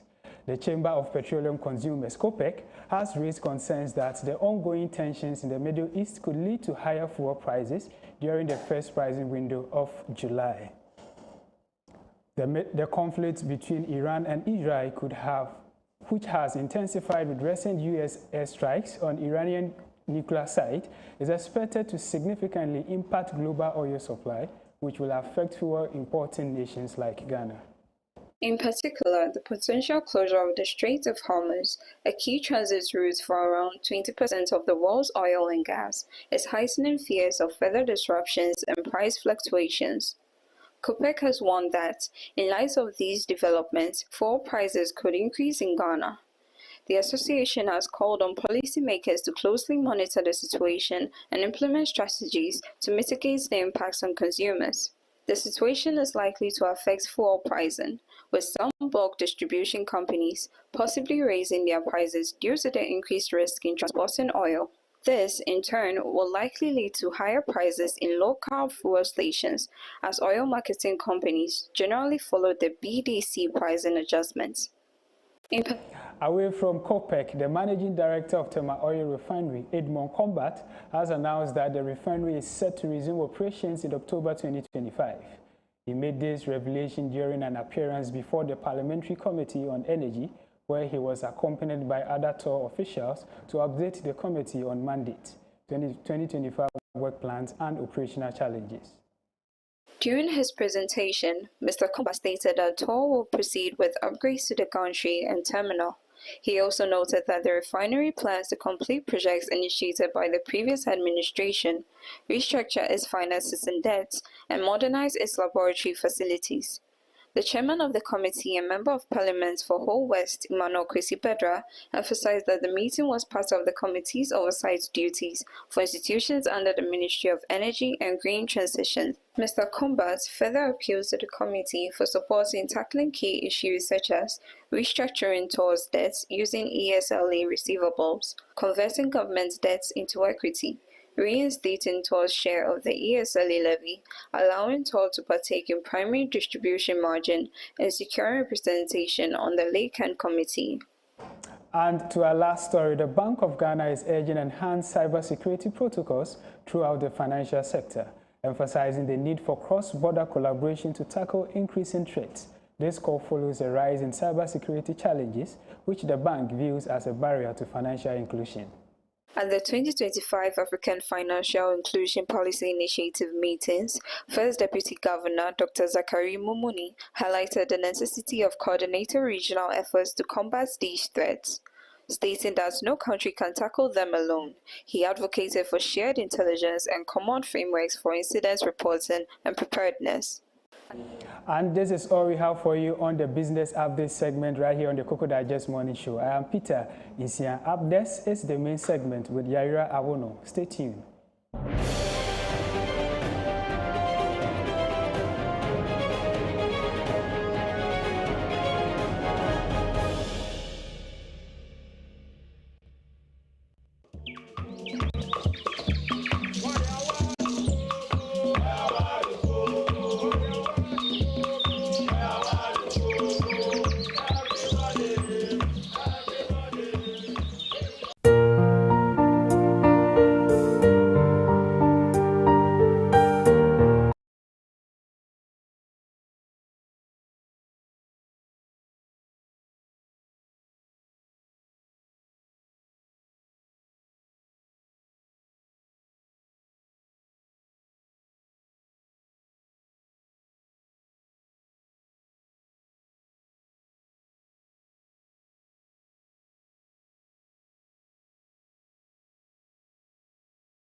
M-I-M.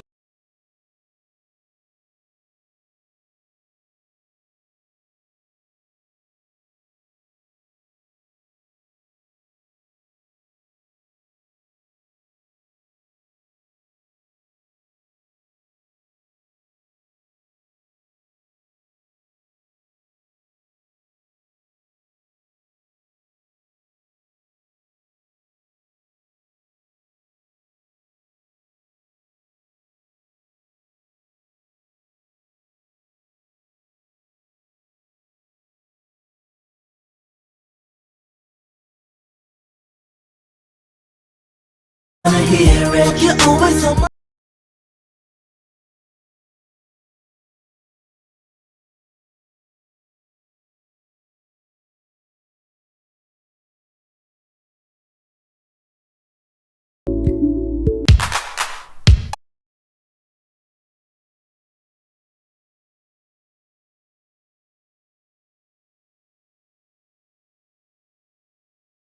Hi, music lovers. We are the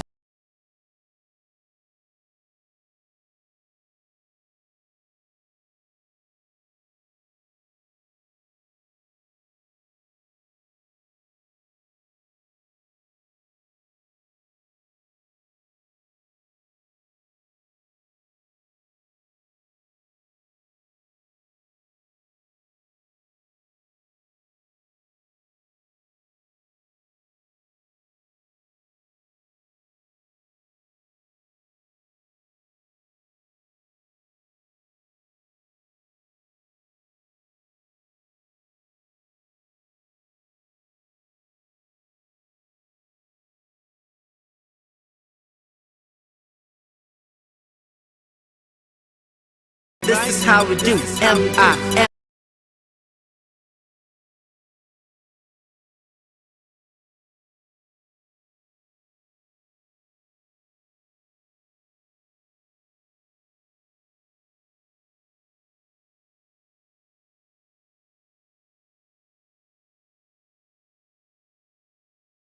To dive into the heart of entertainment.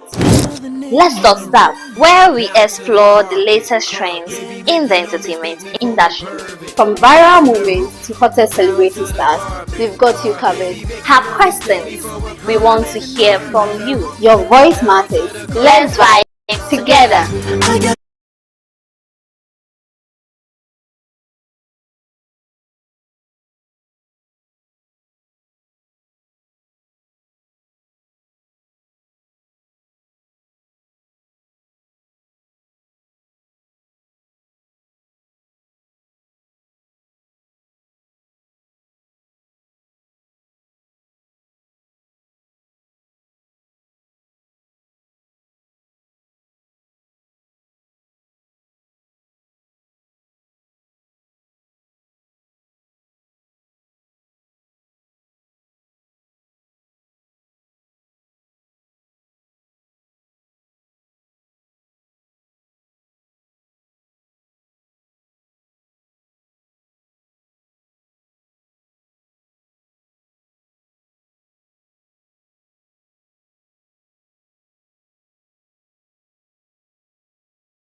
Provide a robust platform for in-depth discussions surrounding employment relations, the rights of workers, the quest for industrial harmony, and evolving landscape of work.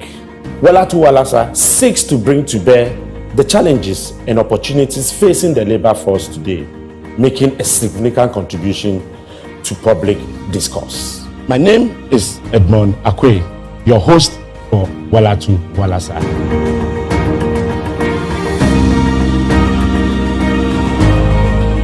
In a world where neutrality in the civil service is paramount, Ghana finds itself at a crossroad.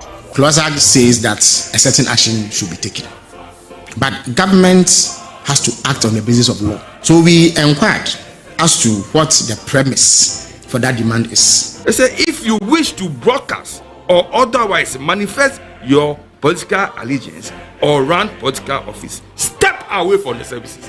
This is Supreme Court talking. It's not CLOSAG speaking or Isaac Wampado speaking. This is the Supreme Court. The Supreme Court judgment on the landmark case of CLOSAG versus the Attorney General has set the stage for a profound transformation.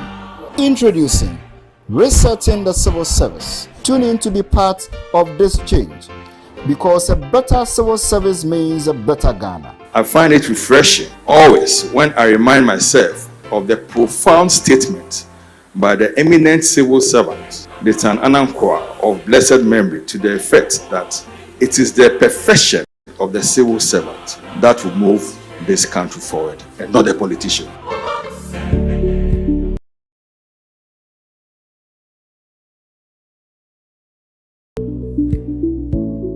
Are you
welcome back to the Koko Digest Morning Show. And if you're just tuning in, we're about to have our main discussion.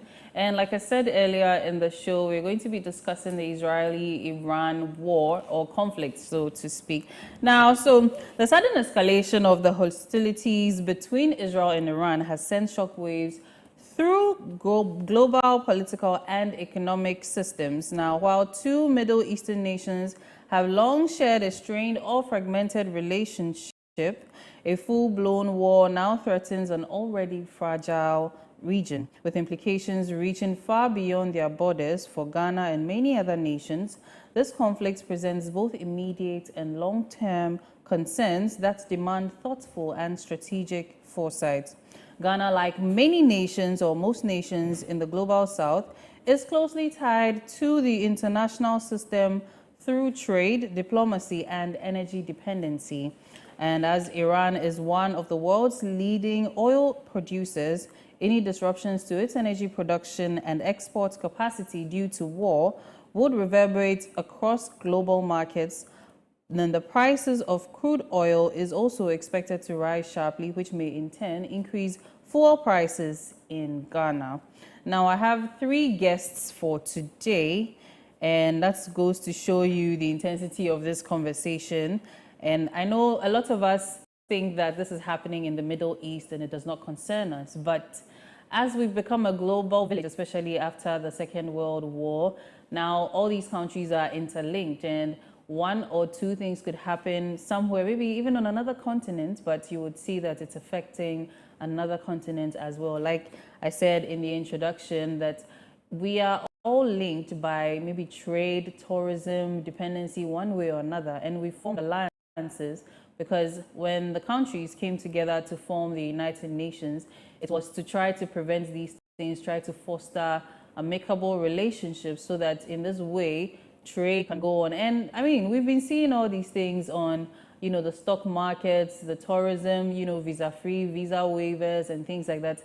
All of these things are some of the reasons why what's happening in the Middle East concerns us just as much as whatever could be happening here in the country. Now, my guests are three, like I said, and the very first is Richmond Roxon Esquire. He's the spokesperson and head of communication for the Ministry of Energy and Green Transition. We'll be speaking to him via a phone-out session. Then the second guest is here with me in the person of Mr. Stephen Kwashi. He's a finance expert and CEO of Print Pro Ghana Consult Limited. Then my third guest is a PhD in finance candidate, chartered financial accountant and economist, and he is Mr. Martin, or should I say Dr. Martin Ohene Enim, and he's also going to be joining us via a phone-out session. And we have a video to just give us a little insight into what's going on at the moment. Thank you. Let's have a look.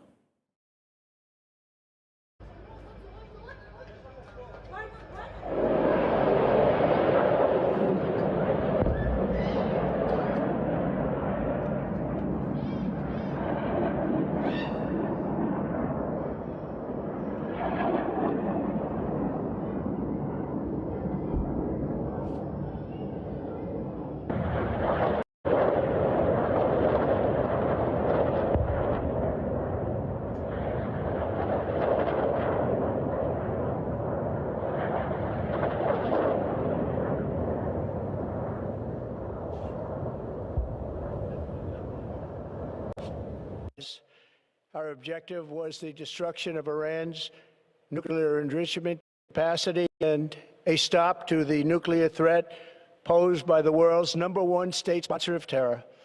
Tonight, I can report to the world that the strikes were a spectacular military success. Iran's key nuclear enrichment facilities have been raided. Iran, the bully of the Middle East, must now make peace. If they do not, future attacks will be far greater and a lot easier. For 40 years, Iran has been saying death to America, death to Israel. They have been killing our people, blowing off their arms, blowing off their legs with roadside bombs. That was their specialty. We lost over 1,000 people and hundreds of thousands throughout the Middle East and around the world have died as a direct result of their hate. In particular, so many were killed by their general, Qasem Soleimani. I decided a long time ago that I would not let this happen. It will not continue. Our objective was the destruction of Iran's nuclear enrichment capacity and a stop to the nuclear. Right, so that was a speech by the US President Donald Trump, and talking about the fact that Iran has seemingly been a bully in the Middle East, which is subject to, a lot of opinions, and we will do our best to delve into that conversation. But for now, we have Mr. Richmond Roxon Esquire on the line. He is the spokesperson and head of communication for the Ministry of Energy and Green Transition. Good morning to you, sir. Good morning to you, and good morning to Cherry Viewer. Right. Thank you so much for joining us. You're welcome, and thank you for having me. So, quickly, since you are the spokesperson and head of communication for the Energy Ministry, what can you tell us about the implications of this conflict for our Energy Ministry?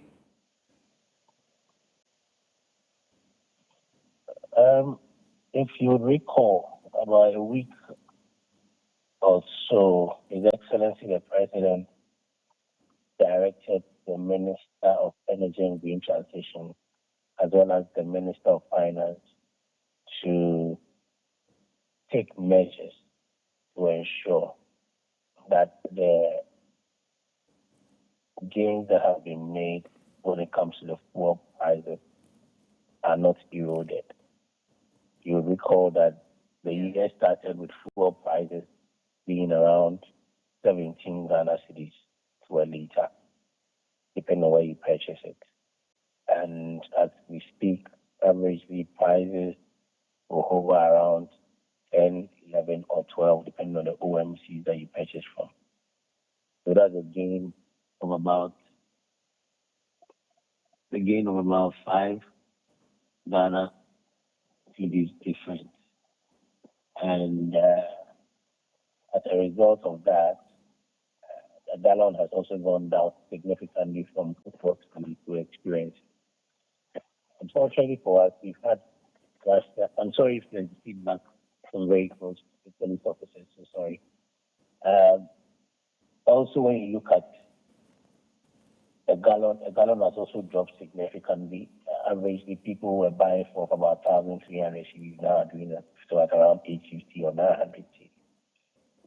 Unfortunately, about 2 weeks ago, we had the Iran-Israel conflict, which had an effect of throwing out the gains that have been made when it comes to fuel pricing. Some measures have been put in place. The ministers continue to observe to ensure that the people of Ghana are not adversely affected by it. Beyond the price that we see, there's also monitoring to ensure that if government needs to intervene, the government will put in place measures to mitigate the potential effect.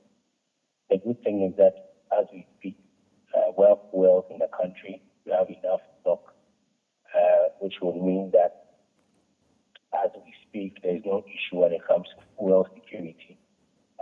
Non-fuel purchase, definitely once you head towards the pumps, you'll have the required fuel that you need to purchase. So yes, the ministers are monitoring. There's a potential effect once you don't live in silos. The world is a global village now.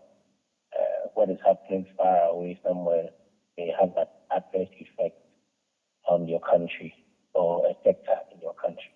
So yes, that's where we are as a government. Right. So aside the monitoring and, the few things you've mentioned, should this escalate into a very big issue, what are some of the measures that the ministry is going to put in place to cushion Ghanaians and oil markets? When you look at the first thing has to do with the exchange rate, which the government is still keeping an eye on. That's why the President and the Ministers of Energy and Green Transition as well as Finance. So The exchange rate is what we directly have controls. The second thing is that you realize that the taxes or levies, the margin, the government was supposed to implement the additional 1 CD that has been introduced on the ESLA levy. Initially 95 pesos for petrol, now 195 pesos. The implementation has not started. The government has decided to suspend the implementation, which is also part of the measures.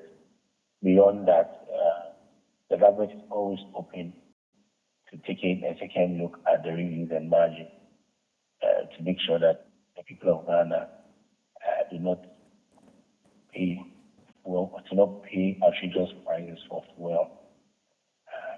Aside that, as part of the ESCLA, there's a line, even though it's been consolidated, called the Price Stabilization and Recovery Levy. Price stabilization, the purpose of that fund is to cushion consumers when we get to times like this. So all these measures, depending on what the impact is, may be applied by government. But the good news is that when the conflict started, prices were around $65 per metric ton, $65 for crude oil. As we speak, crude oil prices went as high as 80, as of this morning. Our last check had dropped about 67. So once prices begin to drop, by the end of the day, we'll be able to give consumers some respite and some confidence. So, yes, beyond the measures, it's also important that the conflict itself will be resolved as soon as possible, and so that any potential effects will be mitigated or will be dealt with. All right. So some years back, oil was discovered in Ghana, and I would like to ask that, should this conflict escalate, is Ghana in a position to depend on her own crude oil production? And do we have the capacity to produce crude oil here in Ghana? Oh, absolutely. So we have the thermal oil refinery. Beyond the thermal oil refinery, we also have some private refineries as well. Mm-hmm. The refinery, over the weekend, the energy agencies met with the Parliamentary Select Committee on Energy, and the MD for TOL disclosed that all things being equal, by Q4 of this year, they're expecting the refinery to be back on stream. The refinery had been off for had not refined any crude for about 3 years since 2021. The major challenge being lack of crude, but we've been informed by the managers of the refinery that all plans have been put in place to ensure that there's crude. So yes, we have the capacity to refine. Okay. It's currently a 45,000 barrel a day refinery. Immediately, they intend to expand the refinery's capacity to 60,000, and then subsequently go up to 100,000. So yeah, we do. So do you think this serves as a wake-up call for Ghana and our energy sector to try to look into our own self-production and self-reliance? Because I think we spend about $400 million on crude oil monthly. Is that right? The reality is that it can only mitigate and put in measure because the number of vehicles are growing, and that is why the ministry is looking at green transition. Yeah. So green transition would have to do with use of EVs, electric vehicles, use of alternative fuels, for example, solar. About 2 to 3 weeks ago, the minister launched a mini solar grid project at Koko. The goal is to carry out the president's vision of a green transition. So yes, you are right that it's important that we look at alternative energy when it comes to alternative energy. For the power sector, and also look at electric vehicles to ensure that you have more people utilizing that. So yes, beyond that, they can also mitigate that. They can also mitigate that by looking at cheaper sources of fuel and also expansion. Yes, so I was going to ask about the alternative energy supplies, but you've touched on that. But briefly, before we let you go, what are some of the collaborations and partnerships we should expect from the Ministry of Energy in light of this, especially for the economic impacts? I don't get what only the partnership. So, is the Ministry of Energy exploring any collaborations with any agencies to try to help mitigate any of the effects that may come upon us here in the country? The Ministry works with the Ministry of Finance. Beyond Ministry of Finance, all the other agencies that are in charge are agencies of the ministry. Mm-hmm. So that's what we are. Okay. So before you go, I would like you to encourage Ghanaians a little. Tell us something from the Ministry of Energy. Okay, thank you. Hello? Yeah, I think we've lost him. I'm so sorry we lost you. I'm sure the technical team will be doing their best to get him back on the line. Thank you so much, Mr. Richmond Roxon, for the enlightenment. Now, we have Mr. Stephen Kwashi here in the studio with us, and we'll also be having another angle of conversation with him with regards to the Israel-Iran conflict. Good morning, sir. Good morning. Thank you so much for joining us once again. Yeah, it's always a pleasure to be here, and it's great to share my views here with our cherished viewers. Thank you so much for joining us. Yes, so can you give us a brief background into what's happening when it comes to this Israel-Iran conflict? Yeah, so, this war is at the Middle East, and it's a spillover from what is happening between Israel and Palestine. Yeah, so, we have Israel. It's more of a land dispute, land dispute between Israel and Palestine, where some of their militia groups, Israel is targeting some of their militia groups that they are interrupting, activities within Israel. So it's a long history war.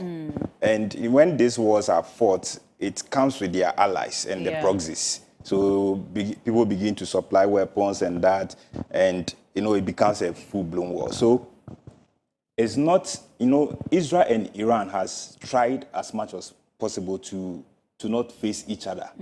They've tried so much. So seeing Israel facing Iran for the first time in a long time is a big problem for everybody or for the world to see. Yeah. And, when this whole thing started, U.S. has actually warned Israel not to, venture into Iran's side by, trying to send missiles or other things there, so that, they deal with what is in Gaza, not to extend it. But Israel also believes that Iran hates them, and they are trying to build some nuclear weapons that they want to try to wipe out the entire Israel generation. So it's not a war about today. It's a war about the future. That's what Israel is saying. They are trying to prevent future destruction of their people. So we'll say that this is not strange, as we are seeing. It's something that has been happening time to time. The only new thing is that Israel is this time facing Iran for the first time. Yeah. All right. So with this conflict, how will it complicate our economic affairs in the country?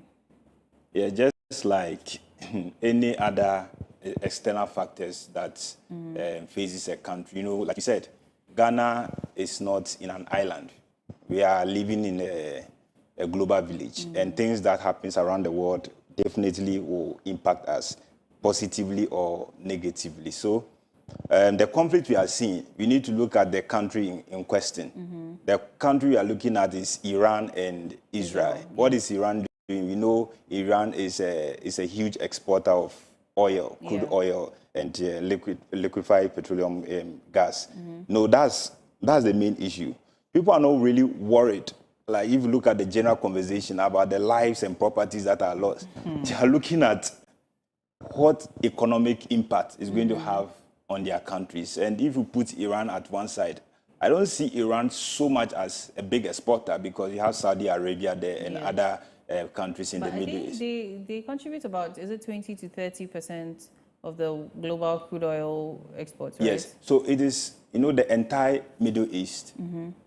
There is a canal there. Yes. Okay. Where they call the Strait of Hormuz. So, it is that place where the crude oil, the barrels pass through. That is giving Iran the leverage. It's not because Iran is a huge producer or a huge exporter compared to its neighboring countries in the Middle East. Yeah. It is because it controls the canal where, the crude oil and other things passes through. So that is the advantage it has. I don't see it more on the side of, production and stuff. But, if anything happens to Iran, definitely it will affect oil production. Then you will begin to see the implication. Yeah. Right.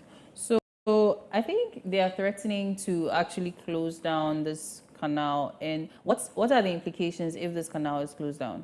Yeah, when the canal is closed down, we know that it will impact the supply of crude oil because they are actually blocking the supply from other neighboring countries. And I see that to be difficult to happen actually because Iran has a friend. Okay. And his friend is called China. So recently US is calling on China to talk to Iran. Yes. China has actually mediated a conflict between Iran and Saudi Arabia. So Iran, in a way, doesn't want to hurt China. China has done so much for the Middle East beyond oil trade. It goes beyond like finance, infrastructure, and stuff. So if Iran decides to close that Strait of Hormuz because of US or because of Israel, it's going to hurt other people. Yeah. And, if you talk about warfare and all those things, you don't want to kill a horsefly with a huge hammer. You are going to waste so much energy. So I see that canal, even though the parliament has actually said that they should close it, I don't see it happening at all, especially now that things are beginning to de-escalate. If it does, we know that the implication is going to happen on the supply of crude oil.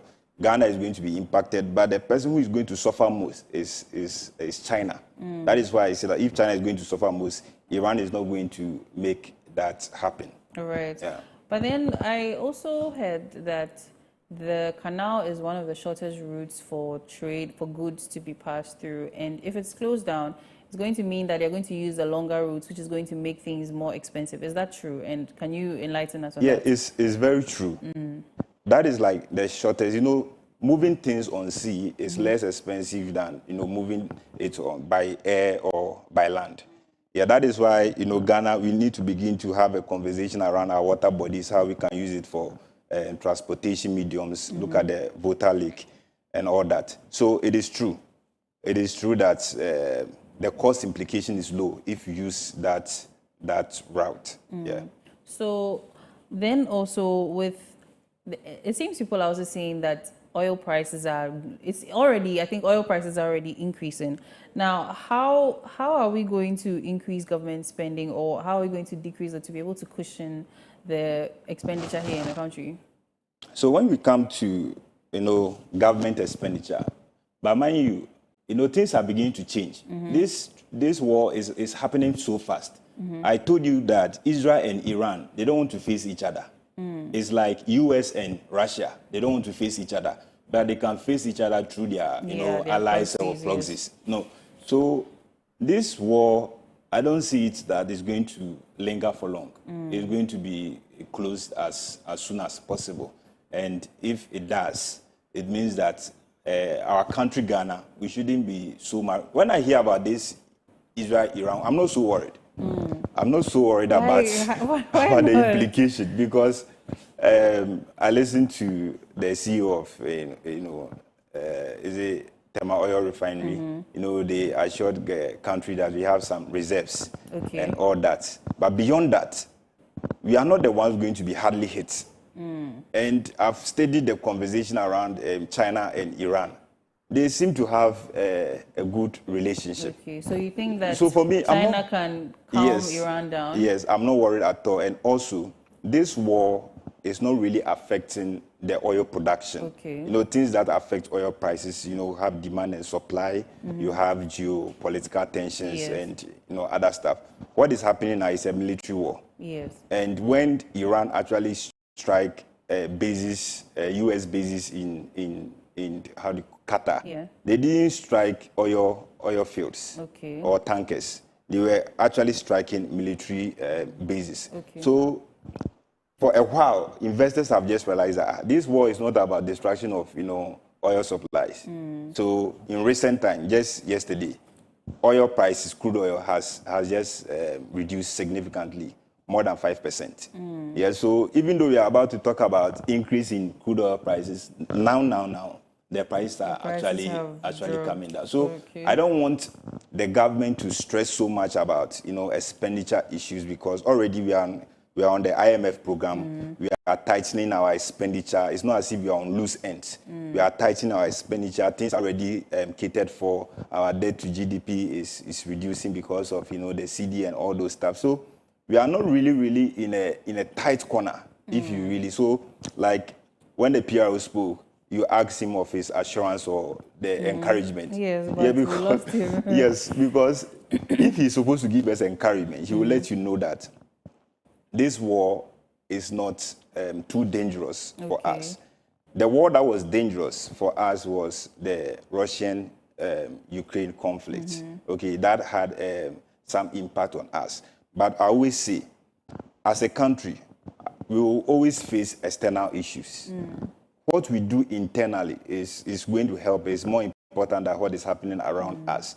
If your economy is weak, or your debt to GDP is over 80%, and you have external tensions, that's where you begin to panic. But if you tighten your stuff, like now that we are in IMF is what is putting us to be disciplined.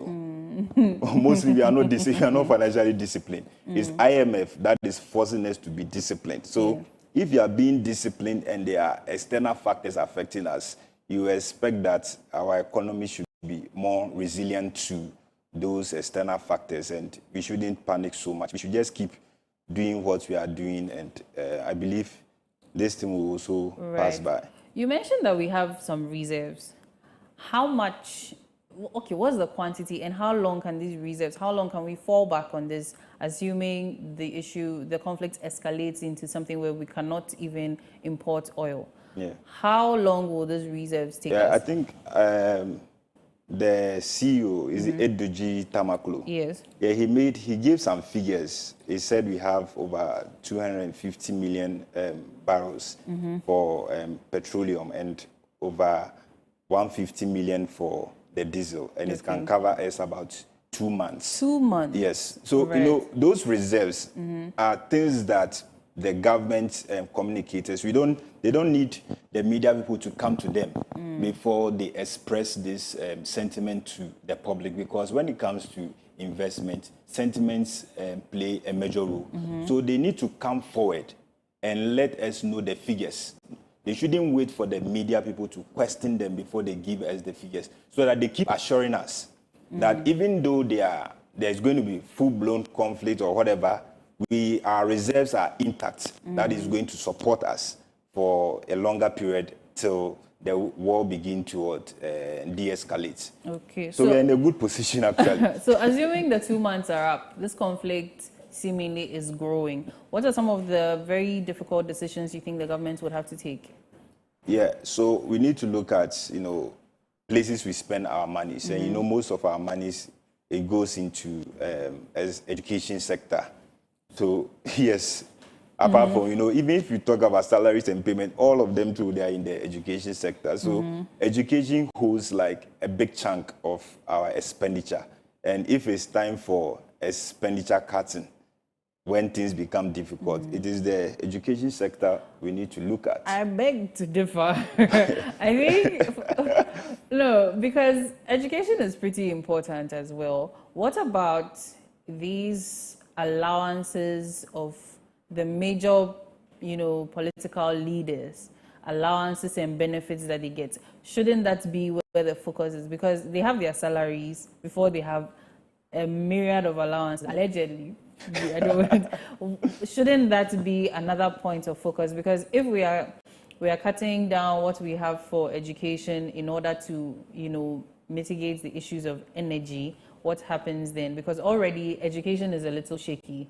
The free SHS issues, the overcrowding and things like that. And even that, we are still finding our feet. So aside education, are there any other aspects of our governance that you think we can look at? I mean, I'm mentioning the fact that some of our leaders have too much money. Yeah. And, like the income disparity between the top and the ones working below is too huge. I agree with you that the CEOs of the state-owned enterprises,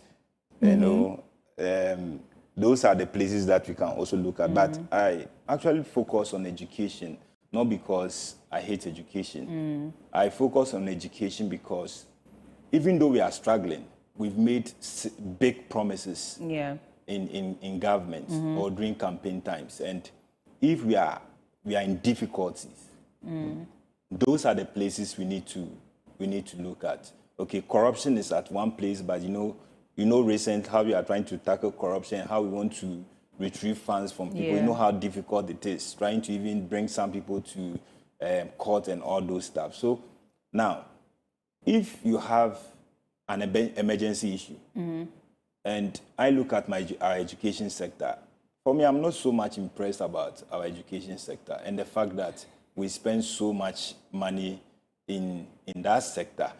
And because right now, you take, for example, our first-year education at the tertiary. Okay, if there is crisis right now, we can suspend that and maybe put it as maybe last year. Okay. Instead of starting them from first year, government can say, okay, I will take care of your tuition when you get to, say, level 400 or, that is a way to also cut down. Okay. So, but then, I don't know, I don't particularly like the fact that you're touching on education, but in other aspects, though. It is the uncomfortable truth we have to bear. And truly, if you look at the educational sector, there are a lot of wastages there. And the fact that our education does not directly solve our problems. Okay, we are not training the people to solve the problems that the country is facing. Meanwhile, taxpayers' money have been gathered to sponsor this kind of education. So I have a huge problem with the educational sector. Yes, but that does not necessarily mean that the education sector should be where we try to derive funds to help mitigate another issue, because at the end of the day, the training is necessary, the education of the youth is necessary. So that's why I'm asking if there's any other sector you can think about, because the education thing... You don't want to go there. No, we have to, we can have a different conversation about education and stuff, but like you said, I don't know how much we can get from state institutions when we begin to cut down their wages and all that. Okay, I think let me give a better background. You see, this government came saying that they are going to have a very lean government. So we had a relatively small number of appointees and leadership, as compared to the previous government. So I think we were close to half. It was a slash in half, right? So now the amount of money going to be used to pay the previous leaders, in contrast with the current ones, you realize that if, let's say, the budget for all these leaders was, let's say, 100 million, we're looking at about 50 now. So then some money has been saved. Yes. In that, context where sometimes social media, they bring up these things, the benefits these people have, and it is shocking. That's why I'm asking that. Can't that be looked at? Because, I mean, even with the Mahama Cares Fund, he said that if you don't declare your assets, you should, forfeit your salary. And even some leadership should be able to forfeit some of their salary, because someone like me, I cannot forfeit my salary. Yeah, because but they can do that. Small. You see, they can do that because there's also, aside the fact that they have other businesses, there are also other allowances that they could fall back on and then, lose this money for a few months. That's what I'm asking in that context. Yes, yeah. but not for education because... Okay, you have put education at the side. Yes, please. But it will also surprise you to know that the people you are saying that they have huge salaries and stuff, they're also saying that those salaries are not enough. Nobody's salary is enough. So cutting, nobody loves that you should cut their salary. Yeah. But maybe what I can say is that we should begin to do some performance tagging with these state institutions, their CEOs. If you don't meet the target, then you are kicked out, or your performances, your compensations are reduced, withdrawn, and all those stuff. So those are things that we can do, okay, to reduce expenditure when this war becomes bigger and we cannot contain it anymore. So I think obviously what I should even be asking is about the likeness of this levy, this energy levy that has been suspended for now. That is a very difficult decision the government has to take to, help with the electricity issues, the energy sector issues. So in a situation where now oil issues have also come, our reserves are depleted. Now, in addition to ECG matter, now we have crude oil issues. And do you think that Ghanaians would be happy to have another levy put in place to be able to, help, offset some of these debts and things like that?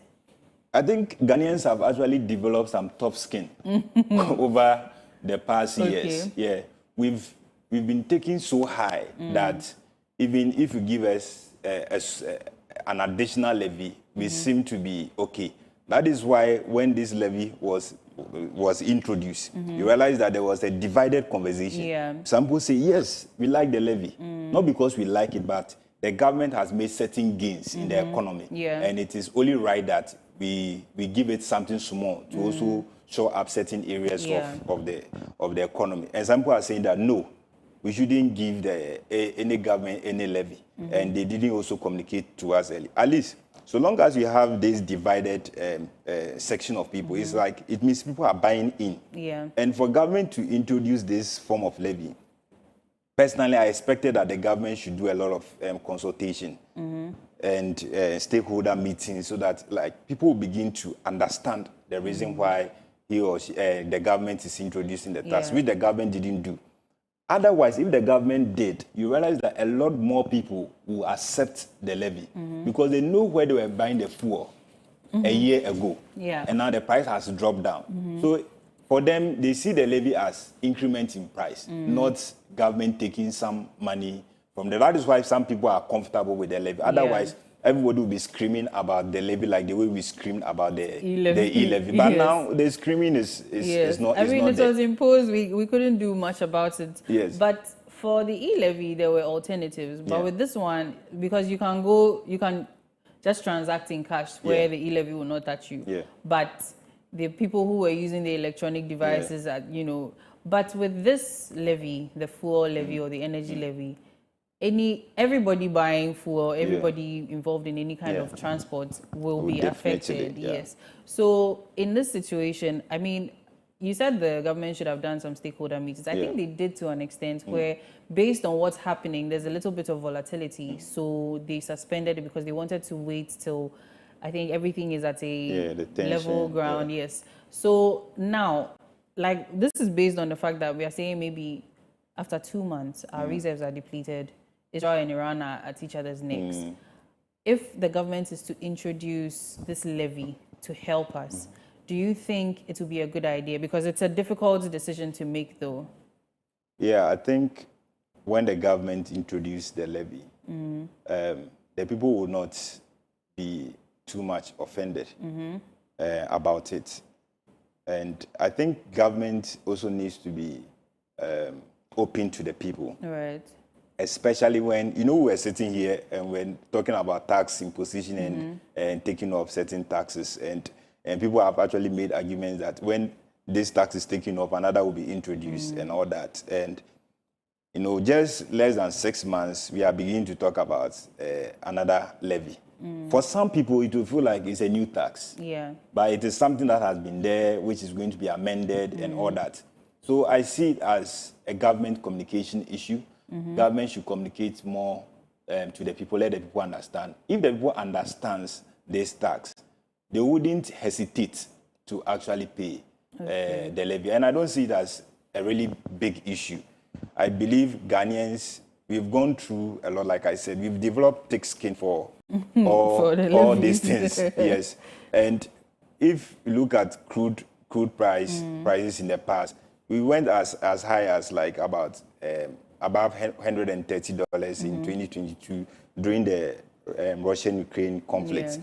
And now we are around 60 something. Yeah. So it's like we are actually far away from the peak, which we can stomach a lot of things until it gets to a point that we know that, okay, we've come back to the place that we are actually struggling. We are far from that point. That is why I don't see the entire issue as a big issue at all. Right. So apparently this conflict could also cause the CD to depreciate and things like that.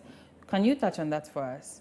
How and why will the CD depreciate if this conflict escalates even more? Yeah, you know, the first point is that Ghana is a net importer of, you know, crude oil. Yeah. Even though we are oil producers, we don't use all our produce, the one that we produce here. We actually import some from outside. And if you net it off, you realize that we are actually a net importer. So what happens in the international market actually affects our currency. So if the oil prices are beginning to go up, now oil is becoming more expensive. It means that we will need more dollars to actually purchase the crude oil and bring it into our market.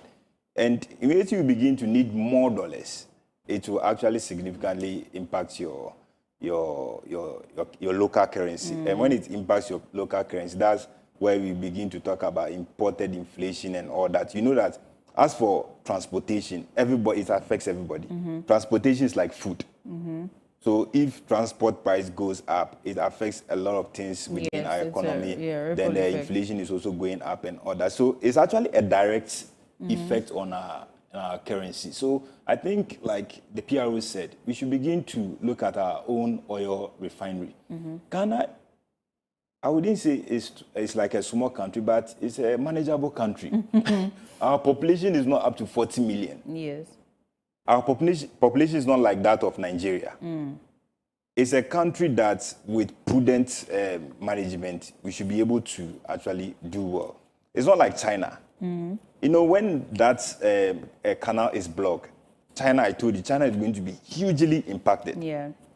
But if it's blocked, Ghana, it's just going to be something small. Do you get it? But how would it be something small if we rely on import of oil?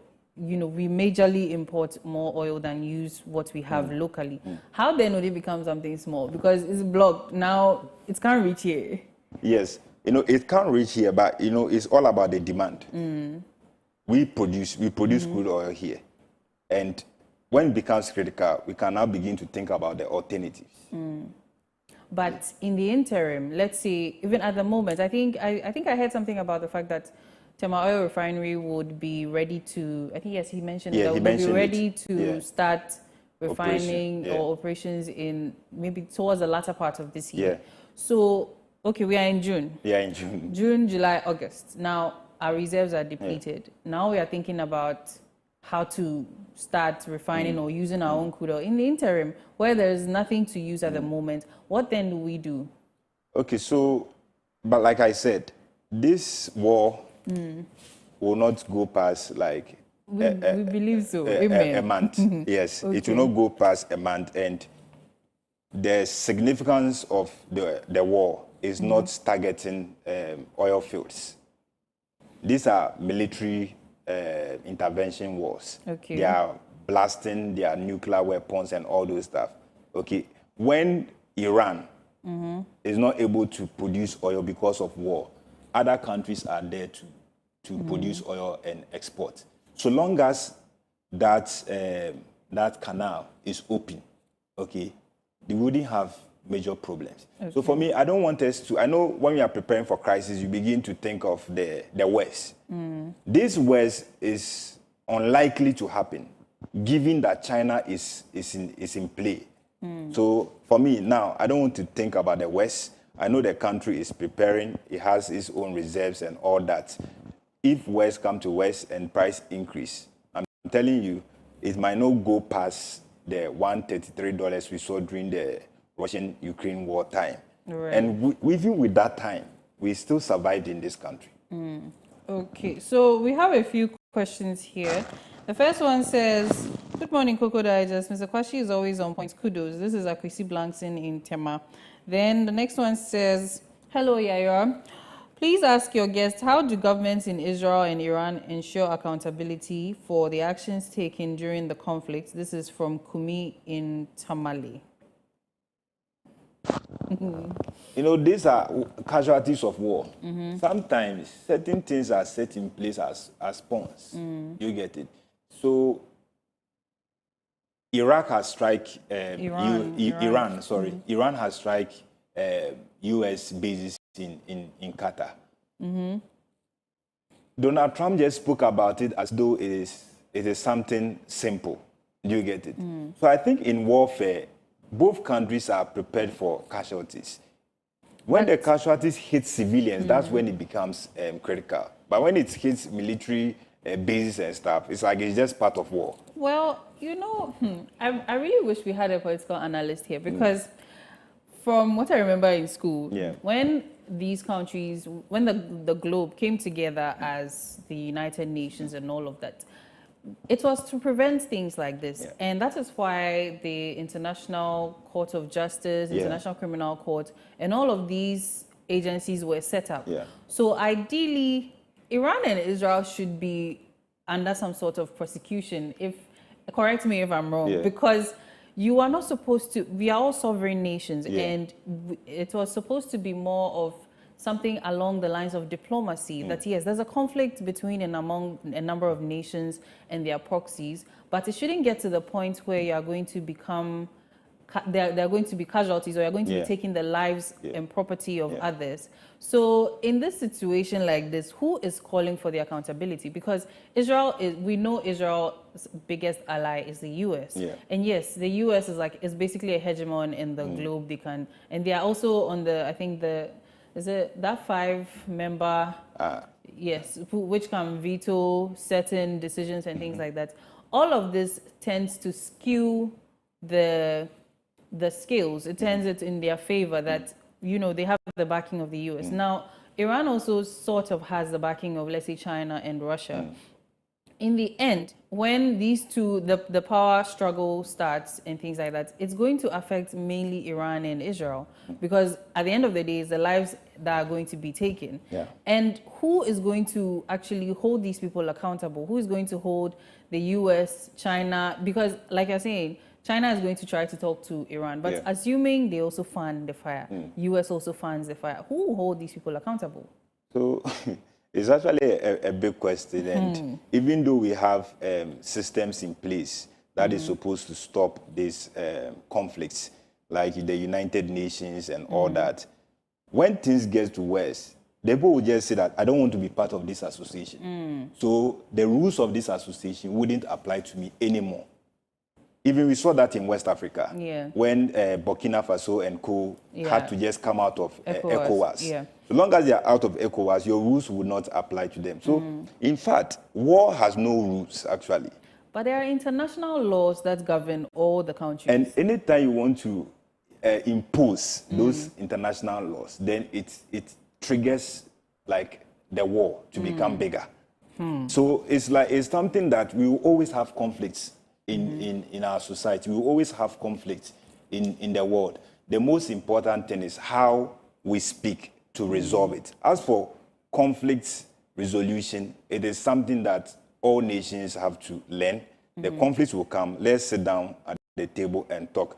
As for penalties and that, those political analysts and stuff can talk about it. But like we saw what happened to Russia, they were sanctioned. But you know, Russia is still moving. All the, let's see, the crimes, the deaths between Ukraine and Russia, has anybody been held accountable? So then you ask yourself, what are the powers of the international organizations? War is war. conflict is conflict, and we don't want it to happen. But when it happens, let's just sit down and talk about it. But always remember that countries are sovereign. And when words come to words, they just take themselves out of the organization that seeks to control them and say that they are independent so that they can do whatever they want to do. Right. It's time for a quick break. When we come back, we'll continue the conversations. I have a few questions here, so I'd like to remind you, please do send your questions to the WhatsApp number displayed onto your screen or to our YouTube and Facebook live stream. Please send your questions and comments there also, and I will do well to read them and ask my guests for you. We'll be right back from this break.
Provide a robust platform for in-depth discussions surrounding employment relations, the rights of workers, the quest for industrial harmony, and evolving landscape of work.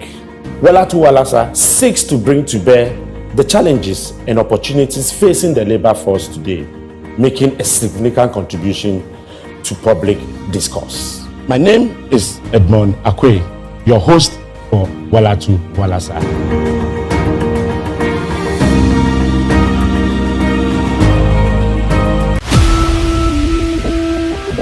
From the loudest roar of celebrations to the deafening silence of defeat, we live it here on Clock Sports. Feel every punch, every tackle, and relive all the beautiful sporting moments with us.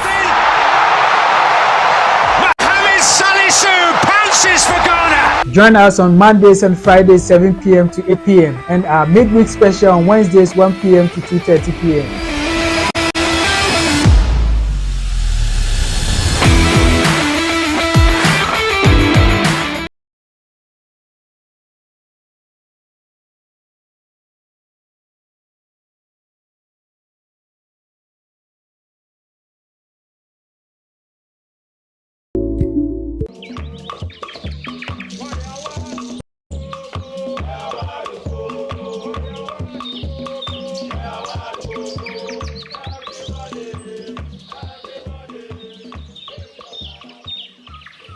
You're welcome back to the Koko Digest Morning Show, and if you're just tuning in, this is the main discussion.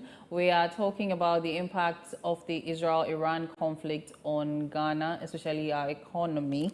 And yes, so let's continue. We have a few more questions here. So this one says, good morning, Koko Digest. Thank you for this topic, Mr. Kwashi. Mr. Kwashi is enlightening us about the economic impacts. How can the government balance fiscal discipline with the need to cushion citizens against the rising prices and economic hardship? And this is by Benjamin Opoku. Okay, so like I said, this war is happening, but it's already ending. It's already ending. This is day 12. Okay. Yes, and the U.S. president has actually announced a ceasefire, giving Iran 12 hours and also giving Israel 12 hours, so that after 24 hours, they will release a statement to cease fire. So this is like maybe the shortest warfare we've seen. So I don't see things actually going forward for government to begin to cut down expenditure and all that. Maybe we should give this war some time to make that decision. Yeah. Right. I know you may not be in the best position to answer this question, but I'll still ask. Yeah. Considering the fact that Iran is known for funding a lot of these extremist groups, and we have a few stationed here in Africa, is it not likely that they may also, so to speak, grow some wings and also start terrorizing people because they know that, especially in a situation where African countries come out to make their statements? Because I think South Africa has made a statement standing with Iran, calling, I think, Israel the bully, and things like that. So in a situation where an African country comes out and it makes a statement that does not necessarily support Iran, isn't there a likelihood that these extremist groups may target that country to in defense of their financier or something? So with that, isn't the government supposed to start thinking of what to do to help cushion and protect the citizens? In terms of security, Yeah. I think, I believe government is doing something around that. And, Ghana's position in this law is to be indifferent. Indifferent? Yes, government has actually voted to be indifferent in this rule. That is why Israel said he's disappointed in Ghana for not, being on their side. Ghana is actually a bit shifting from the west towards, Russia East, and China and stuff. So Ghana just wants to play the middle of these two. And if that will necessitate actions from other militia groups, then I think the security I people think we need a look at it. security Yes. and political aspect to this conversation yeah. too. So the next question here is from Fatima to Mohammed in Sunyani. She says, what policy recommendations can be made to the government to address the economic and security challenges posed by this conflict? I think that's what we're just the same touching issue. on. Well, now, I read somewhere that it is likely that when crude oil issues arise, there may be a rush for gold. Can you touch on that for us? Okay, so, when there are political instability, okay, people begin to shift their assets, especially from stocks and other things to commodities. So it is a general thing that happens, not necessarily because of the crude oil pricing or hikes. It's something that happens if there are wars and things in countries. People begin to shift their attention to gold. Then gold price begins to increase. So it's something that happens in terms of geopolitics. Okay. So I wanted to ask a follow-up question, but we have Dr. Martin Ohene on the line. He's a PhD in finance candidate. He's also a chartered financial economist and chartered accountant. Good morning, sir. Yeah, hello, good morning. How are you doing? I'm well, thank you. Yourself? Yeah, I'm doing great. Thank you so much for joining us this morning. Yeah. Right. Most welcome. Yes, thank you so much. So quickly, how would you say this Iran conflict has affected global oil prices, and what does this mean for our fuel prices too? Yes, once again, thank you for having me, and good morning, greetings to your viewers. Basically, the Iran-Israel conflict is a major geopolitical risk and the impact in the global economy, not only Ghana as a whole. 25% of the global supply of petroleum products are routed through that side. So any risk exposure that may arise due to geopolitical issues may interrupt the supply issues of petroleum products. And for any commodity, the determinant of the price is demand and supply conditions. So if supply will be disrupted and we will not have enough supply of petroleum product, then the expectation is that will feed into petroleum prices going up because the excess demand will override the limited supply that may emerge because people may not want to use their vessel through that route. They don't know whether the bomb may enter into their vessels, so they may not want to use those routes in supplying petroleum product again. And when that happens, then it means that there are additional costs for exporters of oil into the various in the various countries. So that may impact their cost, and that may feed into the prices of petroleum products. And Ghana, we don't refine petroleum products. We export the crude, which is the raw material, and then make use of the final refined product. The good news is that we are TOR is expecting in September, October to start production and refining our crude. Until we do that, any shock that may impact the prices of petroleum products outside which is external or exogenous, that may impact our economy. So the expectation is that because of these geopolitical risks and issues that are emerging in the region, the expectation is that will impact the petroleum prices going up in the next pricing window in Ghana. The government, with its advisors, both the finance ministry and the energy ministry, have taken cognizance of that. And if you noted, they were supposed to impose a 1 CD levy on petroleum products, but having recognized the implication of the Iran-Israel conflict, they then decided to remove that 1 CD levy because that may exacerbate the situation and may cause the petroleum prices in Ghana to go up. So the expectation is that the conflict that is happening in the Iran-Israel sub-region will affect not only Ghana, the global economy, even IMF and other key players in the global economic are beginning to revise GDP growth down because the expectation is that if this war does not go down, then productivity across, because oil is a major input of production, and when the prices go up, it affects aggregate demand and may trigger inflation, global inflation, and that may affect GDP growth. So by bringing down that to Ghana, the expectation is that poor prices may go up in some few weeks to come. And when that happens, Ghana and across the world, fuel is a major input of production. Transport fares will go up, prices may escalate because producers who use fuel for their production, their cost of production will go up, and that may trigger, may even exacerbate our inflationary pressures already that we are trying to bring down.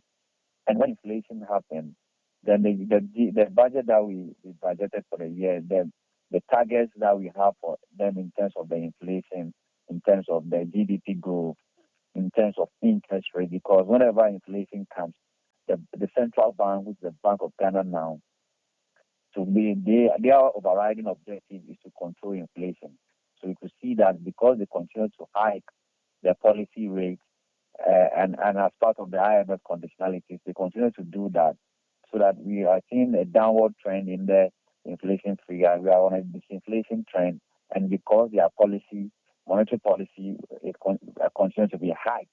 With this, when monetary policy is hiked, what happens is they affect overall interest rates in the economy, and that may cause interest rates to high because monetary side would like to tackle the inflation. So the consequences is not good for any economy. Inflation does not make real incomes your income does not make sense.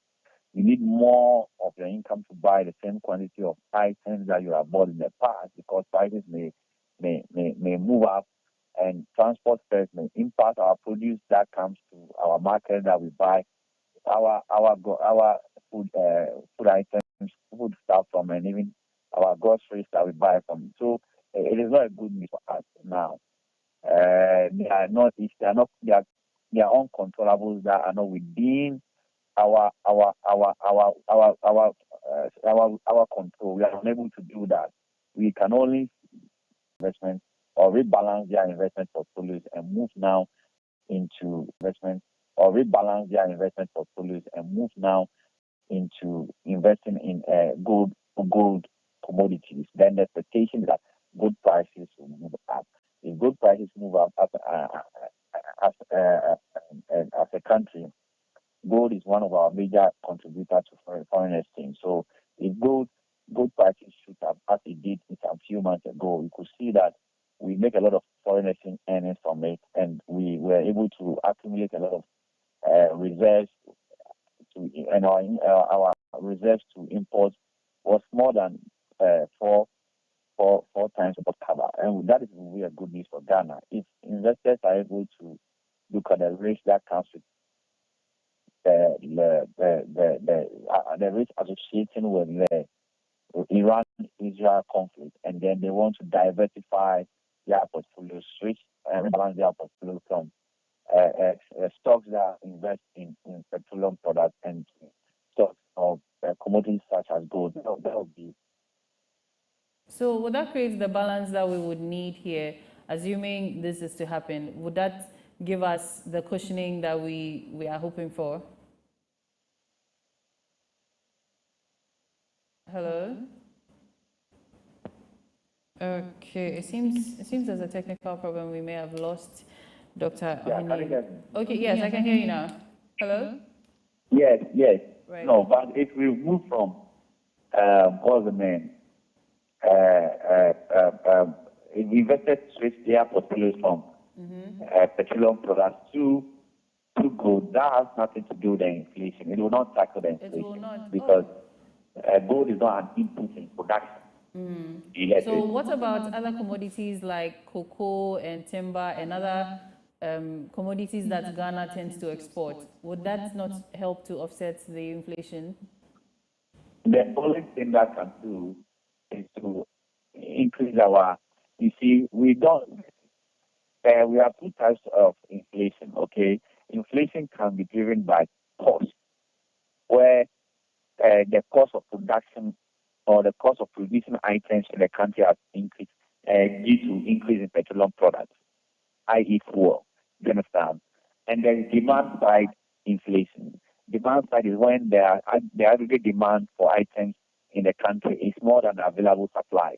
Now, you don't use monetary earnings or foreign exchange to tackle an inflation that arises due to cost and increase in the cost of production. You only mitigate that by the use of fiscal policy. I don't want to sound too technical.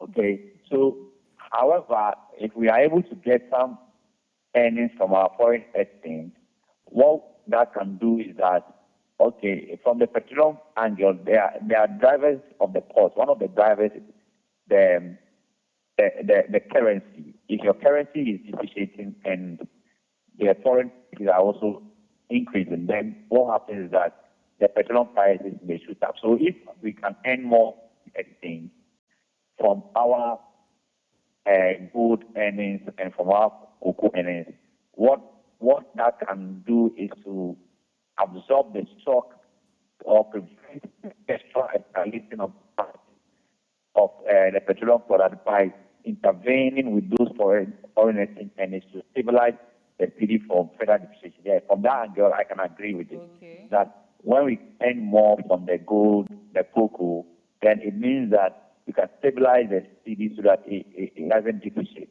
Okay. And that can bring some respite, a little respite, not too significant, a little respite so that the fuel prices that wouldn't increase the extent to which it should have because of the earnings we have gotten from that. That is possible. But it will not do anything to mitigate the inflation. That's what you're saying. No, the inflation will still be up there. It will holding that the CD is stabilized at the current rate at the rate now. Whatever risk exposures may have arising from the Israel-Iran conflict leading to petroleum prices increasing, the earnings from your foreign exchange earnings from your gold or exports do not have any major impact on what that inflation, because that inflation is cost driven. If government of Ghana goes to sell their gold and then the Koko. They will put it in their reserves, in their account. But for the companies in the country, would have bought fuel at higher prices to produce the item. How does their export earnings in the foreign exchange reduce their fuel prices that they bought? They already buy it at a higher rate. So that may not the contribution of that is not significant. Okay. So if the fuel prices rise, what are the immediate impacts that we should expect, especially on our transport? Of course, when there was a reduction in fuel prices, what did they do? They reduced their transport fares by 50%, right? Yes. You can't do that. So if the reverse is the case, where prices are now have increased, obviously they also come to the table just like the same way we went to them that please your input cost, which is the fuel, has gone down, so you cannot continue to charge that. The same way that we expect them that they will come to us for a negotiation, possibly because their fuel prices will now be a major issue for them, and that we expect that they should come to the table for every negotiation in possible and the charge of transport fares. Right. So Ghana's inflation rate seems to have been easing in the recent months. Could this global oil price surge, assuming there is one, would it reverse those gains? Of course, if you look at, definitely. Definitely. The reason why we are seeing a reduction in inflation over the period is based on a lot of policy measures that the government have taken over the period. Now, and if you take note, the central bank have decided that even though inflation has been coming down, the expectation is that every time inflation is going down, or we are on a disinflation trend, what the monetary authority is supposed to do is to ease up the rate because to support growth. But what they do is that they know the risk exposures that we have both internal and globally. So they do not want to begin to celebrate now that inflation is coming down. So what they did was continue to maintain a very tight monetary policy stance where they keep the policy rate high. So fine. The degree of the impact on inflation will not be so much. The inflation definitely will go up. Notwithstanding about that, our inflation, all the effort and the gains we have achieved over the few months will be reversed. Will reverse immediately. Inflation figures will go up the moment fuel prices go up. All right. Thank you. But the degree of that impact, the central bank has already factored it in their policy stance. And they know that exogenous shocks that come externally may impact the economy. So what they did is that they continue to hold a very tight monetary policy stance to mitigate any exposures that may come externally from this kind of conflict that we are seeing. So fine, inflation will be there, but if not for the prudent monetary policy stance that we have, the inflation figures will be more than what the expectations are. All right. Okay, so my last question before we wrap up quickly is for both my guests in here and then on. So is this government financially prepared to manage the possible inflation shocks from this conflict, or should Ghanaians brace ourselves for a tougher, set of months ahead? I don't know who would take it. Mr. Kwashi, would you take this one first? Come again. Yes. So I said, is the government financially prepared to manage the possible inflationary shocks that may stem from this conflict, or Ghanaians should brace ourselves? Top level, manage the country. Okay. Your budget, all policies should have provisions for contingents like this, things that are uncontrollable like this. So your domestic shock absorbers the buffers you must build when this kind of things happen, it's what makes you resilient as a country. And as I mentioned earlier, I'm saying that the central bank continue to monitor development in the global world, and they know the risk measure, inflationary risk, inflationary risk that comes with those kind of development. So they have maintained a tight monetary policy stance, but whether it is enough to cover for the exposures that may come from this Iran, Israel, will be one that will wait when those exposures. But I don't think that just like the IMF and other global players are estimating that there will be a global shock inflation, Ghana will not be an exception, and I don't think we are able to do away from this exposure. Thank you so much. Yes, Mr. Kwashi, what is your take on this?